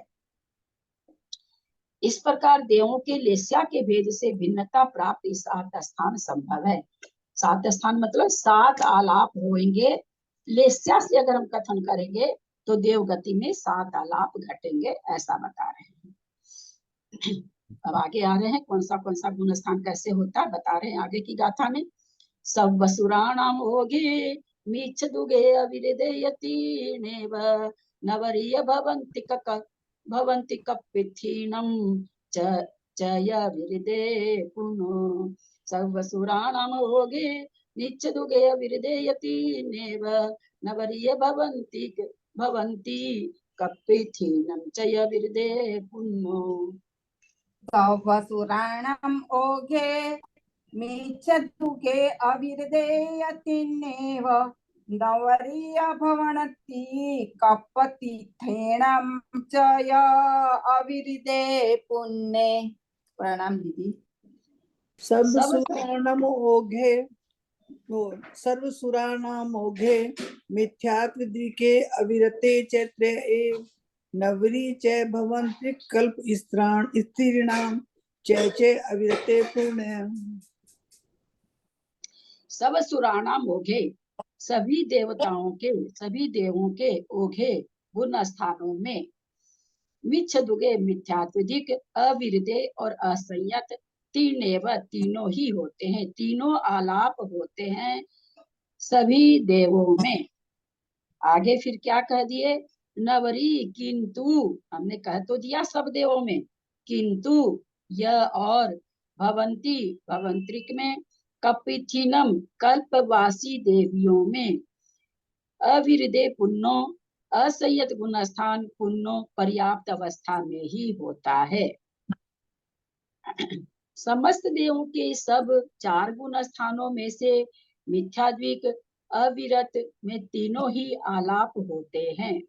इतनी विशेषता है कि भवंत्रिक व कल्पवासी देवियों के अविरत गुण स्थान में एक पर्याप्त आलाप ही होता है। प्रश्न है आप लोगों से, ये जो आलाप घटा सब आलाप होते हैं, किस किस सम्यक्त्व में सब आलाप होंगे?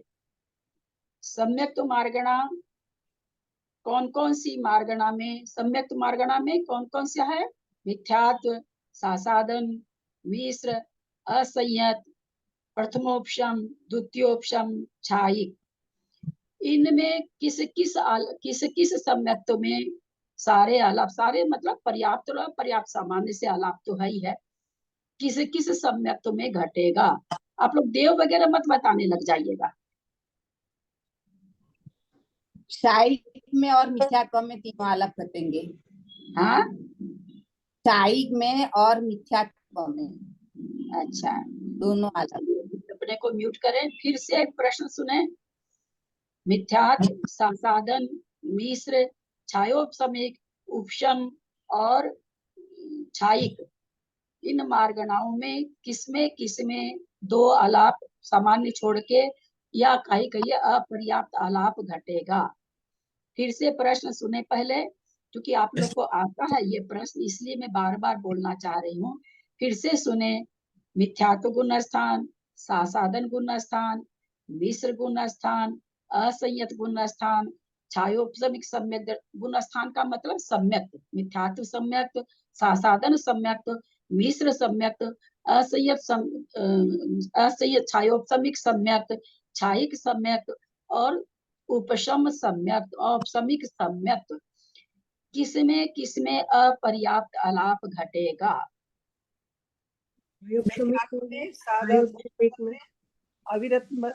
अविरत छायोपशमिक में। नहीं दीदी, मिथ्यात्व में, शासन में, सायिक में और वेदक सौपशमित्व में। हाँ, वेदक सौपशमिक में। अच्छा, और बोले, त्रिशला जी भी बोल चुकी, जयश्री जी बोल चुकी, बोलिए और बोले। बाबूजी आप बोलिए। मिथ्यात्व आलाप घटे, मिथ्यात्व में अपर्याप्त आलाप घटेगा कि नहीं? सासादन में अपर्याप्त आलाप घटेगा कि नहीं? मिश्र में आलाप अपर्याप्त घटेगा या नहीं? अविरत में, अविरत बोल करके कोई सम्यक्त नहीं है, छायोपशमिक सम्यक्त में आलाप घटेगा कि नहीं? उपशम सम्यक्त में अपर्याप्त आलाप घटेगा कि नहीं? छायिक सम्यक्त में अपर्याप्त आलाप घटेगा कि नहीं? इतने ये जो सम्यक्त बताए हैं, इसमें से किसमें घटेगा, केवल वो सम्यक्तों का नाम बताना है। एक तो मिश्र में नहीं घटेगा, मिश्र और छायिक में नहीं घटेगा, बाकी सब में घटेगा। एक मिनट थोड़ा सा पेशेंस रखिए, हम पूछेंगे। हाँ बाबूजी, मिश्र में नहीं घटेगा और हाँ, एक तो मिश्र में नहीं घटेगा और द्वितीयोपम के हिसाब से प्रथम उपशम सब में घट जाएगा, बाकी सब में घट जाएगा। बाकी सब में घटेगा। चलिए आप लोग बोलिए, जो नहीं बोले हैं वो बोलिए, जो अभी कोई बोल रहे थे ना। मिस्र, मैं बोल रही थी दीदी, मिस्र में और छाईक में नहीं घटेगा, बाकी सब में घटेगा। बोलिए मंजू पाटनी। मिस्र में और छाईक में नहीं घटेगा। छाई के सम्यक दृष्टि नहीं घटेगा। शांति में वो मिस्र साधन में नहीं घटेगा। अब बंद करें, अब कोई नहीं, हम 5 मिनट से आप ही लोग को दे रखे थे समय, अब बोलने का नहीं रह गया आप लोगों को। छाई सम्यक दृष्टि देव नहीं है, असंख्यात तो है, नरक में है और देव में नहीं है। देव में जो जाता नियम से छाई सम्यक दृष्टि, वो तो कोई आयु पहले बांध लिया वो जाता है, बाकी जगह में तो सर्वार्थ सिद्धि से, प्राण स्वर्ग से, 16वें स्वर्ग से सब छाई सम्यक दर्शन ले लेके हमारे तीर्थंकर पैदा हो रहे हैं, भरत जी, बाहुबली जी, सब तो छाई सम्यक दृष्टि है। देवों में जाके तो कोई छाई सम्यक दर्शन का प्रतिष्ठापना कर नहीं पाता है, मनुष्य गति में ही होता है, तो इसलिए देवों में कैसे नहीं पाया जाएगा छाई। 2-3 लोग आप ये चीज बोले, आप लोगों को कहाँ समझ में कमी है, क्या कारण से ये उत्तर आया? दीदी प्रश्न में यह कि छाई सम्यक दृष्टि अपर्याप्त में, मतलब वो समझ में आया। हाँ तो अपर्याप्त अवस्था, छाई सम्यक दर्शन के साथ जा रहे हैं तो अपर्याप्त अवस्था तो है छाई सम्यक दर्शन के साथ, ये आलाप तो बनेगा। मिथ्या दृष्टि में भी अपर्याप्त घट जाएगा, साधन में भी घट जाएगा। छायोपसमिक सम्यक दर्शन कहीं भी आलाप नहीं घटता है, केवल देव में जाने से घटता है, और या देव मनुष्य में आता है तब घटता है, या नारकी मनुष्य में आता है तब घटता है। इसके अलावा किसी भी गति से गत्यांतर हो रहे हैं, कहीं भी छायोपसमिक में अपर्याप्त आलाप नहीं घटेगा।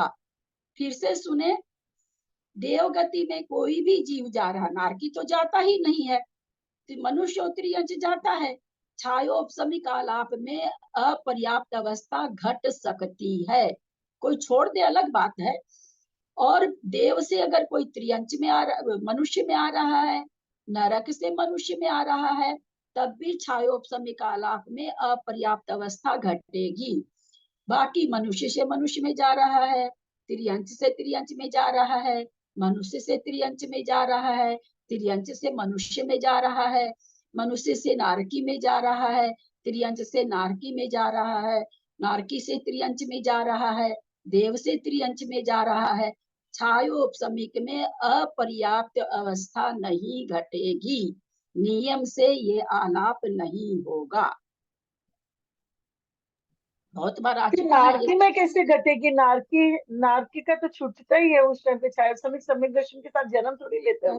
तो मैं ये नहीं समझ पाती हूँ, मेरे पढ़ाने में गलतियां रहती है कि आपके सुनने में गलती रहती है। ये सारे सिद्धांत ईमानदारी से मेरा कोई वीडियो सुने 4 साल का, 4 साल में कम से कम 50 बार, तो यहाँ पर थोड़ी उसका वर्णन है, फिर भी मैं इतना गहराई से अंदर भीतर वर्णन ले गई, कोई जरूरत नहीं थी, मैं आगे बढ़ जाती, कुछ भी जरूरत नहीं थी यहाँ इतना आलाप लाने की मेरे को। जहां भी थोड़ा सा भी आता मैं वहां पर सारी चीज व्याख्यान करती हूँ। तो देव, चूंकि देव से उच्च गति क्या है, मनुष्य है, इसलिए नहीं छूटेगा, त्रियंच में जाएगा तो छूट जाएगा। नरक से मनुष्य में आ रहा है, नारकी के लिए उच्च गति है, नहीं छूटेगा, है ना, तर्कना लगाइए तो याद हो जाएगा। वहीं त्रियंच में जाएगा तो छूट जाएगा, मनुष्य अगर और कहीं जा रहा है छूट जाएगा, देव में जा रहा है नहीं छूटेगा। नहीं ही छूटेगा ये नहीं लगा लीजिएगा, नहीं भी छूट सकता है, माने सम्यक के साथ जा सकता है। त्रियंच भी देव में जाएगा तो छूटना जरूरी नहीं है, छूट भी सकता है लेकिन जा सकता है उसके साथ। तो इसलिए अपर्याप्त अवस्था में जो आलाप घटेगा छायोपसमिक में, अपर्याप्त आलाप जो घटेगा केवल और केवल देवगति में घटेगा। उपसम सम्यक दर्शन में भी केवल और केवल देव गति में ही अपर्याप्त आलाप घटेगा, बाकी कहीं नहीं घटेगा। यहाँ हर जगह हम विशेष कृत्य वेदक नहीं लिया जाता है, वो विशेष कथन जब चलेंगे, क्या कोई ऐसी अवस्था है जहां जा सकता है, तब ये बात आएगी। क्योंकि कृत्य वेदक में एकांत से नियम नहीं है, कोई आचार्य मानते हैं, कोई आचार्य नहीं मानते हैं। जो एकांत से नियम होते हैं वो ढोल बजा करके बोले जाते हैं। जो कथनचित होता है कभी कभी, वो विशेष कथन हम जब विशेष व्याख्यान करेंगे तब बोलेंगे, सामान्य कथन में हम नहीं बोलते उसको। ठीक है, समझ में आया होगा सारी बात सबको। 2 पंक्ति में ही 15 मिनट बाबूजी हमको कल कहते तू जल्दी जल्दी कर रही है। मैं जल्दी कर ही नहीं सकती बाबूजी, मेरा स्वभाव ही नहीं है। समस्त देवों में कुल 4 ही गुण स्थान संभव है। उसमें से प्रथम, द्वितीय व चतुर्थ गुण स्थान में तीनों आलाप होते हैं, सामान्य, पर्याप्त और अपर्याप्त। क्योंकि इन गुण स्थानों के साथ देवों में जन्म तथा अपर्याप्त अवस्था में भी मिथ्यात्व, सासादन, असंयत सम्यक गुण स्थान देखा जाता है।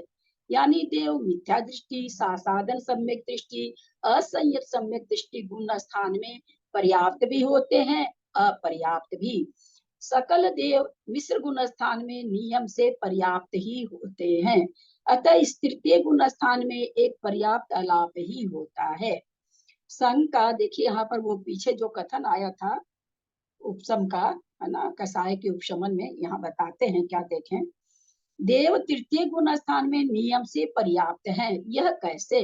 समाधान, क्योंकि तृतीय गुण स्थान के साथ उनका मरण नहीं होता तथा अपर्याप्त काल में भी सम्यक मिथ्यात्व गुण स्थान की उत्पत्ति नहीं होती। शंका, तृतीय गुण स्थान में पर्याप्त ही होते हैं, इस प्रकार के नियम के स्वीकार कर लेने पर तो एकांतवाद प्राप्त होता है।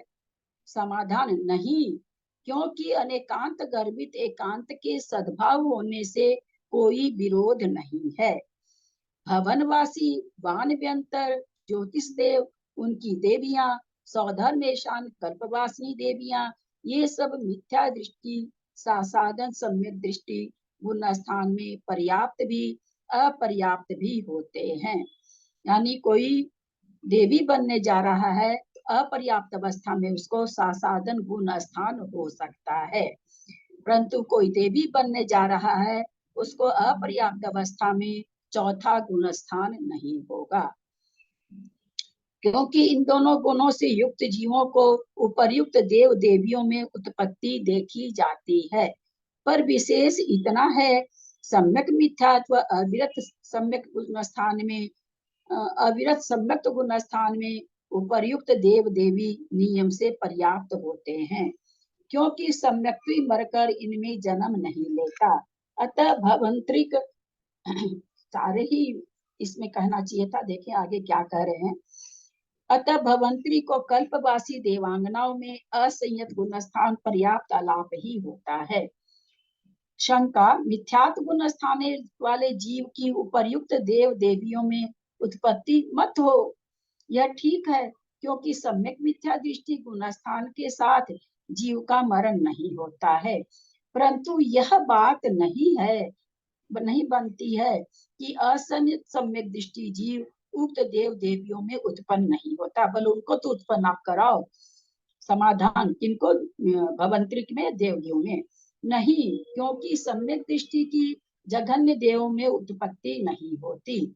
शंका, जघन्य अवस्था को प्राप्त नारकियों में, त्रियंचों में उत्पन्न होने वाला सम्यक दृष्टि जीव उनसे उत्कृष्ट अवस्था को प्राप्त भवनवासी देवियों के तथा कल्पवासिनी देवियों के क्यों नहीं उत्पन्न होता? बोला नरक से तो अच्छी है, आप नरक में तो उत्पन्न कराए हो उनको, तो नरक में तो अविरत सम्यक गुण स्थान बना है, और उनसे तो अच्छे है ना भाई, भवंतर के देव हैं, देव देवियां तुमसे बहुत उत्कृष्ट है, आप इनको उत्पन्न नहीं करा रहे हो, ऐसा क्यों? समाधान, नहीं, क्योंकि जो आयु कर्म का बंध करते समय मिथ्या दृष्टि थे और जिन्होंने तदनंतर सम्यक दर्शन ग्रहण किया है, ऐसे जीवों की नरक आदि गति में उत्पत्ति को रोकने का सामर्थ्य सम्यक दर्शन में नहीं है। शंका, सम्यक दृष्टि जीवों की जिस प्रकार नरक गति में उत्पन्न होती है, उसी प्रकार देवों में क्यों नहीं? समाधान, यह ठीक है, क्योंकि यह तो हमें इष्ट ही है, हो ही रहे देवों में उत्पत्ति, कुछ जगह नहीं होती। शंका, तो फिर भवनवासी आदि देवों में भी असंयत सम्यक दृष्टि की उत्पत्ति प्राप्त हो जाएगी। बोला आप देवों में उत्पत्ति करा रहे तो देव तो वो भी हैं, उसमें भी उत्पत्ति हो गई फिर तो। समाधान नहीं, क्योंकि जिन्होंने पहले आयु का बंध किया है ऐसे जीवों के सम्यक दर्शन का उस गति संबंधी आयु सामान्य के साथ विरोध न होते हुए भी उस गति संबंधी विशेष में उत्पत्ति के साथ विरोध आता है। क्या कहना चाह रहे हैं, पहले पूरा पढ़ लेते हैं। ऐसी अवस्था में भवनवासी व्यंतरवासी ज्योतिष प्रकीर्ण का भी योग किल विषक देहों में, नीचे की 6 पृथ्वियों में, सब स्त्री में, प्रथम नरक बिना सब नपुंसकों में, विकल्त्रय में, अस्थावरों में, लब्ध पर्याप्तक में, कर्म भूमिज त्रियंचों में असंयत सम्यक दृष्टि के साथ उत्पत्ति में विरोध हो जाता है। आयु का बंध तो देवायु का बंध तो पहले गुण स्थान में ही है। अब पहले गुण स्थान में कोई मरण करके जा रहा है तो भवंत्रिक बन जाएगा, लेकिन आगे जाके अगर वो सम्यक को प्राप्त कर ले तो कहते हैं सम्यक दर्शन के साथ वो इसमें नहीं जा सकता, वो फिर देव ही बनेगा। सारतः सम्यक नर त्रियंच मरकर भवंत्रिक देव में व देवियों में उत्पन्न नहीं होते, अतः वहां असंयत में एक पर्याप्त आलाप ही संभव है। तो सम्यक दर्शन के साथ स्त्री वेदी नहीं होता। हम लोगों ने समझा अपर्याप्त अवस्था में, पर्याप्त की तो बात ही छोड़ दीजिए, अपर्याप्त अवस्था में कोई सम्यक दर्शन के साथ स्त्री वेदी भाव से, अपर्याप्त अवस्था में इंद्रियां नहीं पूर्ण हुई है, भाव से स्त्री वेदी नहीं होता। सम्यक दर्शन के साथ अपर्याप्त अवस्था में भाव से नपुंसक वेदी हो पाता है कि नहीं? हाँ हो जाता है, तो नहीं भाव से बोल रहे हैं, हाँ हो सकता है। फिर से सुने, हाँ आपका उत्तर सुन लिया त्रिशला जी, मेरा प्रश्न सुने फिर से। सब कोई होता है मैं 1 अंगुली उठाए, नहीं होता मैं 2 अंगुली उठाए।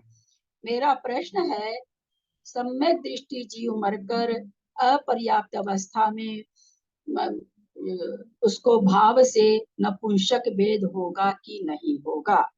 सम्यक दृष्टि के विग्रह गति में किसी भी पर्याय में जा रहा हो, वो कहाँ घटेगा वो बाद में घटाएंगे, उसको नपुंसक वेद भाव से नपुंसक वेदी होता है कि नहीं होता है? 1 अंगुली, नहीं होता है 2 अंगुली।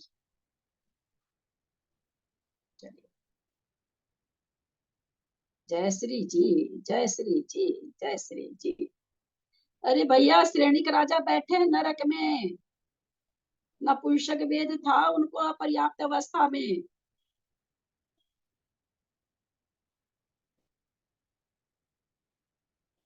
बहुत जल्दी हम लोग भूल जाते हैं, है ना? भूलेंगे तो फिर नरक में जाने का कारण हो जाएगा, है ना? भगवान कहेंगे भाई आप लोगों को याद नहीं रहता है, आप लोग घूम के आ जाइए तो याद हो जाएगा। जाना पड़ेगा घूमने के लिए, फिर जान लीजिए। सबसे बढ़िया उदाहरण। दीदी जाना क्या पड़ेगा दीदी, जाके भी आ गए होंगे अपन, जाना क्या पड़ेगा, जाके भी आ गए होंगे। अरे कितनी बार जाके तो आ गए हैं। अरे भाई कितनी बार जाके आ गए, पंच परावर्तन। तुम भी याद नहीं रहा। पंच परावर्तन कर लिए और पंच परावर्तन करते हुए एक एक समय से वर्धन करते हुए आयु को प्राप्त की है, तो अनंतों बार गए, एक बार थोड़ी। अभी भी हमको कुछ याद नहीं है तो याद कराने के लिए भगवान कहते हैं। तो छायोपसमी की भी अगर जा रहा है उसको भी अष्टपुरुषक वेद का उदय रह सकता है। छायोपसमिक से मतलब यहाँ पर कौन सा घटेगा? छायोपसमिक कहाँ जाएगा? नरक में। नरक से आएगा, नरक में जाने की बात है। एक बात नपुंसक वेद का भाव से नपुंसक वेदी नियम से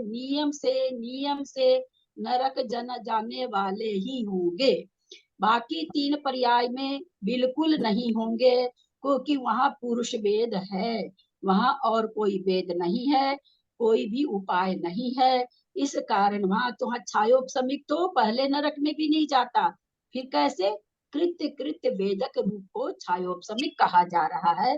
वो भी जो जाएगा तो नपुंसक वेद से ही जाएगा, क्योंकि वहां दूसरा वेद ही नहीं है ना।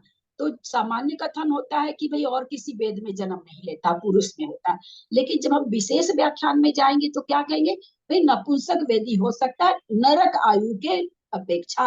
हमको ऐसे बोलना पड़ेगा, खाली हम ऐसे नहीं बोल सकते कि नपुंसक वेद भी हो सकता है, हमारा कथन गलत हो जाएगा। उसके साथ हमको ये बोलना पड़ेगा कि नरक आयु बांधने की अपेक्षा सम्यक दृष्टि के भाव से नपुंसक वेद भी होता है, ये हमको बोलना पड़ेगा। का विश्लेषण नहीं आया इसमें, मिस्र वाले का विश्लेषण नहीं आया। हाँ अभी तक तो नहीं आया बाबूजी, मेरे को याद रहा दिन में तो मैं जरूर धवला खोल के देखूंगी। अभी तक तो कुछ नहीं आया है, लेकिन अब हाँ इंद्रिया आ गई। अब तो देव में एक आ रहा है, एक और है, उसमें क्या कहते हैं, वहां पर तो एकदम साफ साफ लिखा है, धवला का नाम भी दिया है। देखें कुछ मिलता है क्या बाबूजी। कई बार तो लिखा रहता है ना, तो सेम पंक्ति वहां भी मिलती है और कुछ विश्लेषण नहीं मिलता। धवला जी में मैंने कितनी बार खोल के देखा, मुख्तार जी जो लिख रखे हैं उतना ही वहां भी मिलता है। फिर भी हम कोशिश करेंगे बाबूजी, अगर याद रहा तो जरूर देखेंगे।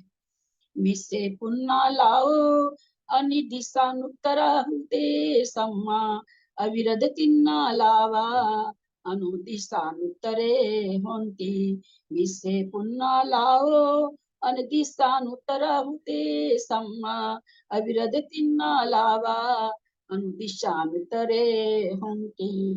पढ़े।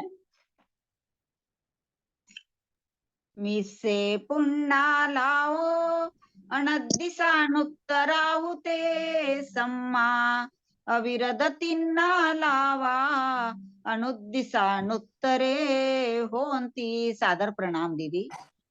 मिश्रे पूर्णालाप है अनुदिशानुत्तराहिते सम्मच अविरते त्रे आलापा अनुदिशानुत्तरे भवन्ति। मिश्रे पुन्ना लाओ, मिश्र आलाप जो होता है पर्याप्तक में ही होता है। पुन्ना माने पर्याप्तक, आलाप माने आलाप।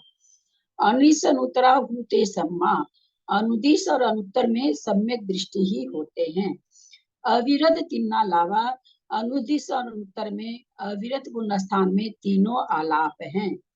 अनुदिशा अनुत्तरा हुती, अनुदिशा अनुत्तर में अविरत तिन्ना लावा हुती। अनुदिश और अनुत्तर में अविरत सम्यक गुण स्थान में तीनों आलाप होते हैं। देवों में मिश्र गुण स्थान में पर्याप्त ही आलाप होता है। अनुदिश व अनुत्तर विमान वाली वासी अमींद्र सब नियम से सम्यक ही होते हैं, अतः उनके असंयत में तीन आलाप होते हैं। विशेषार्थ मिश्र गुण स्थान अंतिम ग्रीवक पर्यंत संभव है, अतः यहाँ तक के हम इंद्रों के मिश्र गुण स्थानों में नियम से पर्याप्त आलाप ही होता है। क्या सिद्धांत आया है। मिश्र गुण स्थान कब बनता है। अच्छा ये अनुदिश और अंतिम ग्रेवक वाले प्रथमोपशम ग्रेवक नहीं सॉरी अनुदिश और अनुत्तर वाले प्रथमोपशम प्राप्त कर सकते हैं कि नहीं। हाँ में एक, ना में दो अंगुली, एक साथ सब दिखाइए। अनुत्तर और अनुदिश वाले प्रथमोपशम प्राप्त करते हैं, एक फिंगर, नहीं करते हैं दो फिंगर।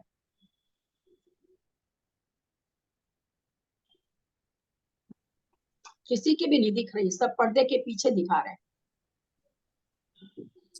क्यों नहीं करते हैं, क्योंकि हम मरण करके सम्यक दृष्टि ही जाते हैं। अच्छा यहाँ जाने वाले बाबूजी को याद आ जाना चाहिए, क्योंकि अपने जो पंडित जी थे, क्या नाम था बाबूजी पंडित जी का। दीपचंद जी। दीपचंद जी जब अपने समय सार क्लास चलता था, उनको जहाँ पर भी कुछ किंतु परंतु लगता था मेरे पे प्रश्न ठोक देते थे वो। एक दिन उन्होंने प्रश्न ठोका मेरे पर कि आप बताओ कि सर्वार्थ सिद्धि में या अनुत्तर में छायिक ही जाते हैं क्या, ऐसा उन्होंने मेरे से प्रश्न पूछा था। मैंने उत्तर भी दिया था। आज वही प्रश्न हम आप लोगों से कर रहे हैं कि 9 अनुदिश में और 5 अनुत्तर में नियम से छायिक सम्यक दृष्टि जाते हैं, एक फिंगर, छायोपसमिक भी जाते हैं, 2 फिंगर। छायोपशमिक नहीं नहीं, शरीर हमारे जयश्री को अब पूरा एकदम बैठ के पढ़ाना पड़ेगा अकेले में दोनों जा सकते हैं ना, ऐसा कहीं लिखा हुआ। सिद्धांत कैसे निकलते हैं इसको हम लोग समझे। अगर कहीं भी लिखा हुआ आता ना कुछ भी, तो क्या समझा जाता कि वही जाते हैं। कुछ भी नहीं लिखा है तो पारिशेष न्याय से यही निकलता है कि छायोपशमिक भी जा सकते हैं। सिद्धांत निकालने के यही नियम होते हैं। अगर कुछ विशेष रहेगा तो आचार्य लिख देंगे कि भाई छाई के जाते हैं, बाकी नहीं जाते। कुछ भी नहीं लिखा तो पारिशेष न्याय हमें यह कहता है कि दोनों जा सकते हैं। ठीक है, तो उस समय भाई साहब का चिंतन जैसे हमारे जयश्री जी का है कि छाई की जाते हैं, वैसे हमारे भाई साहब का चिंतन था। तो फिर दीपचंद पंडित जी ने मेरे से पूछा, फिर मैं उनको मैं दूसरे दिन बताऊंगी, थोड़ा चिंतन करके खड़ा खड़ी बताऊं और गलत हो जाए उससे अच्छा मेरे को आज का समय दे दीजिए। फिर मैंने उनको दूसरे दिन क्लास में बताया था सबको। इंद्रिय मार्गणा में आलाप बादर सुहमिंद्रिय बीति चौरिंद्रिय सन्निजीवानम ओगे पुण्य तिन्नी य पुण्य के पुण्य पुण्यो दु बादर सुहमिंद्रिय बीति चौरिंद्रिय सन्निजीवानम ओगे पुण्य तिन्नी य अपुण्य के पुण्य पुण्यो दु। अरे इतनी देरी नहीं लगाए। बादर सुहोमिंद्रिय भीति च उरिंद्रिय असन्निजीवाणम ओके पुण्य तिन्य अपुण्य गे पुण्य अपुण्यो दु।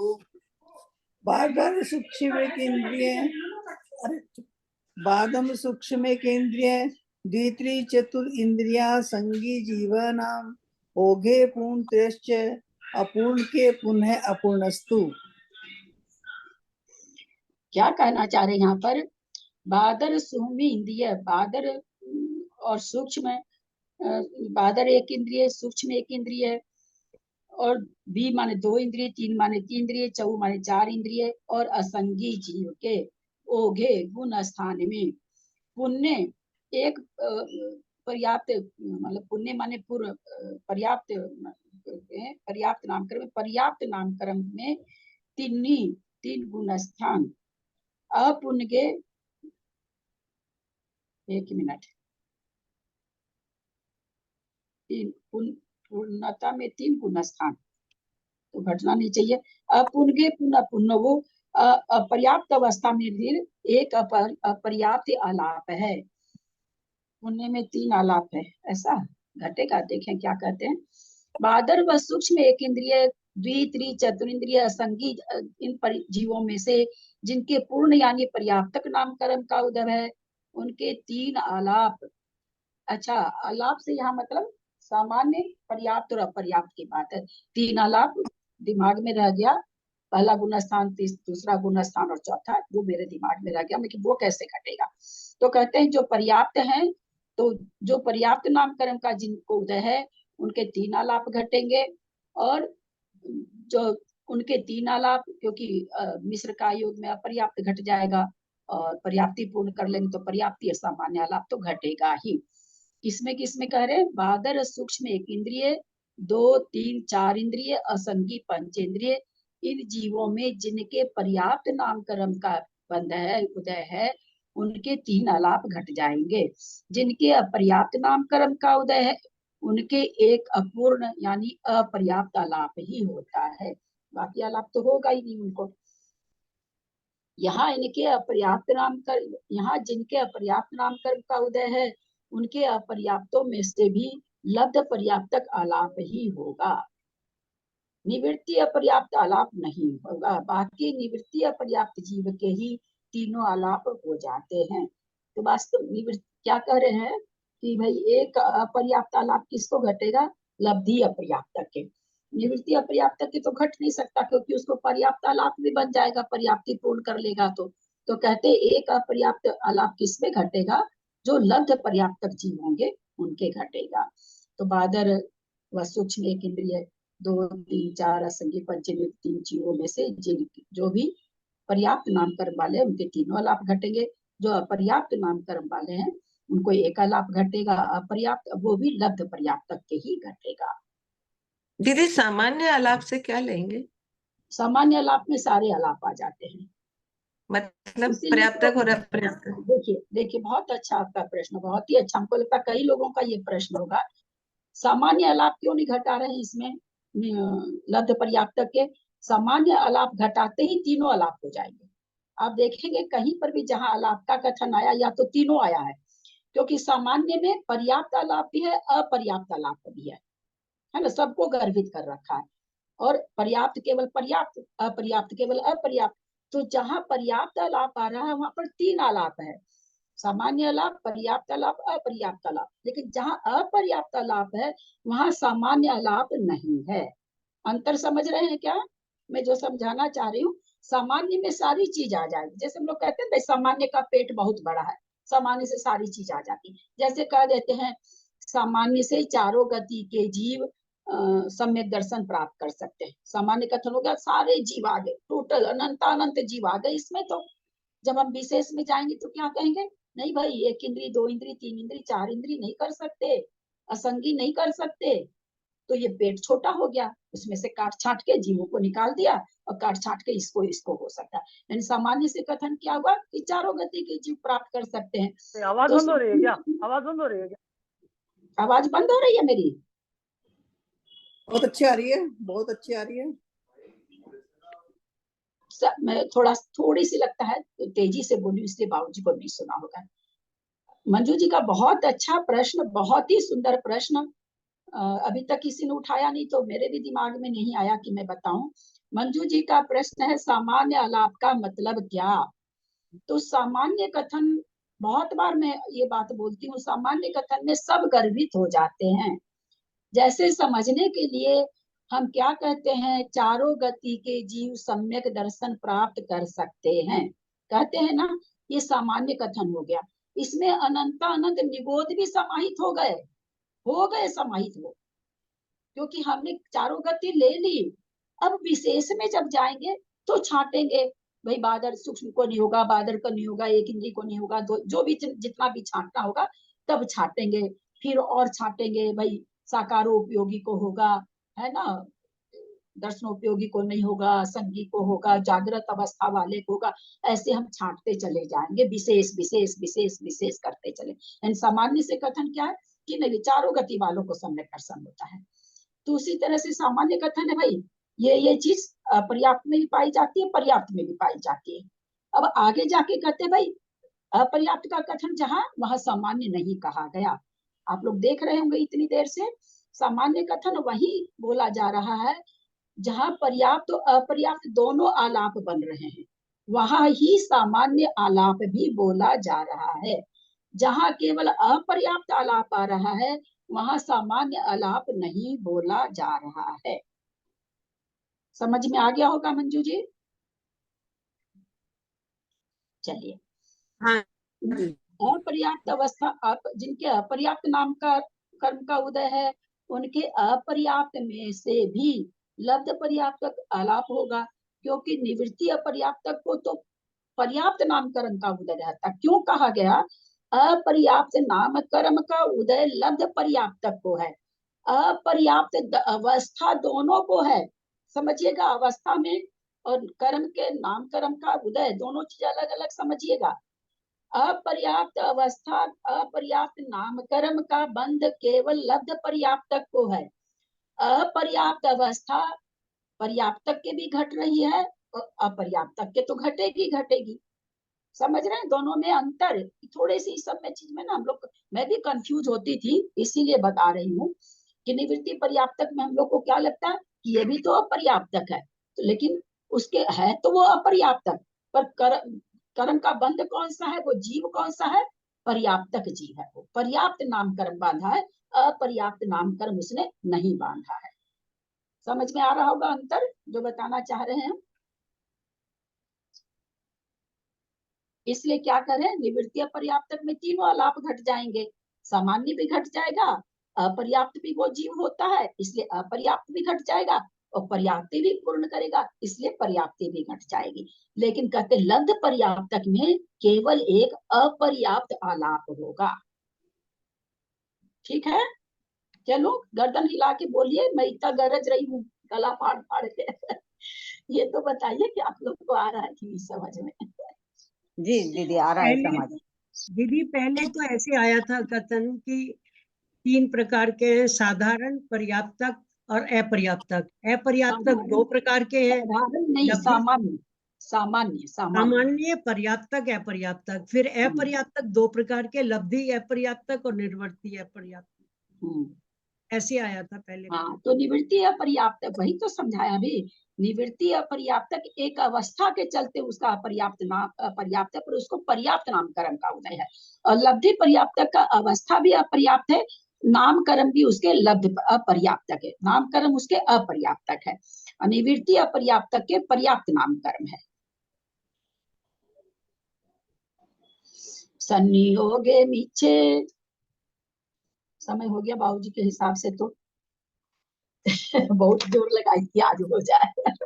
पूरा ही पड़ा है आज, तो लगता है सबसे कम हुआ है।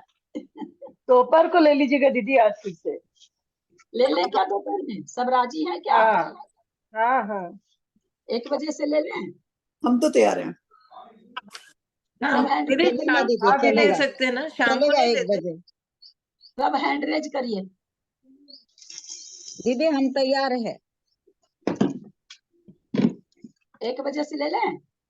असल में जी जी आज सोची थी कि थोड़ा संक्षेप में करूंगी, पर वो बस मन नहीं मानता है समझाएगा, क्योंकि ये हमको तो लगता सारे ग्रंथ का ये निचोड़ है ना। जितना सारे ग्रंथ में इतना मोटा में पढ़े हैं, उतना ये 50 पेज में निचोड़ दे दिया है सबका। समरी है दीदी, ये समरी। हाँ समरी है, समरी है।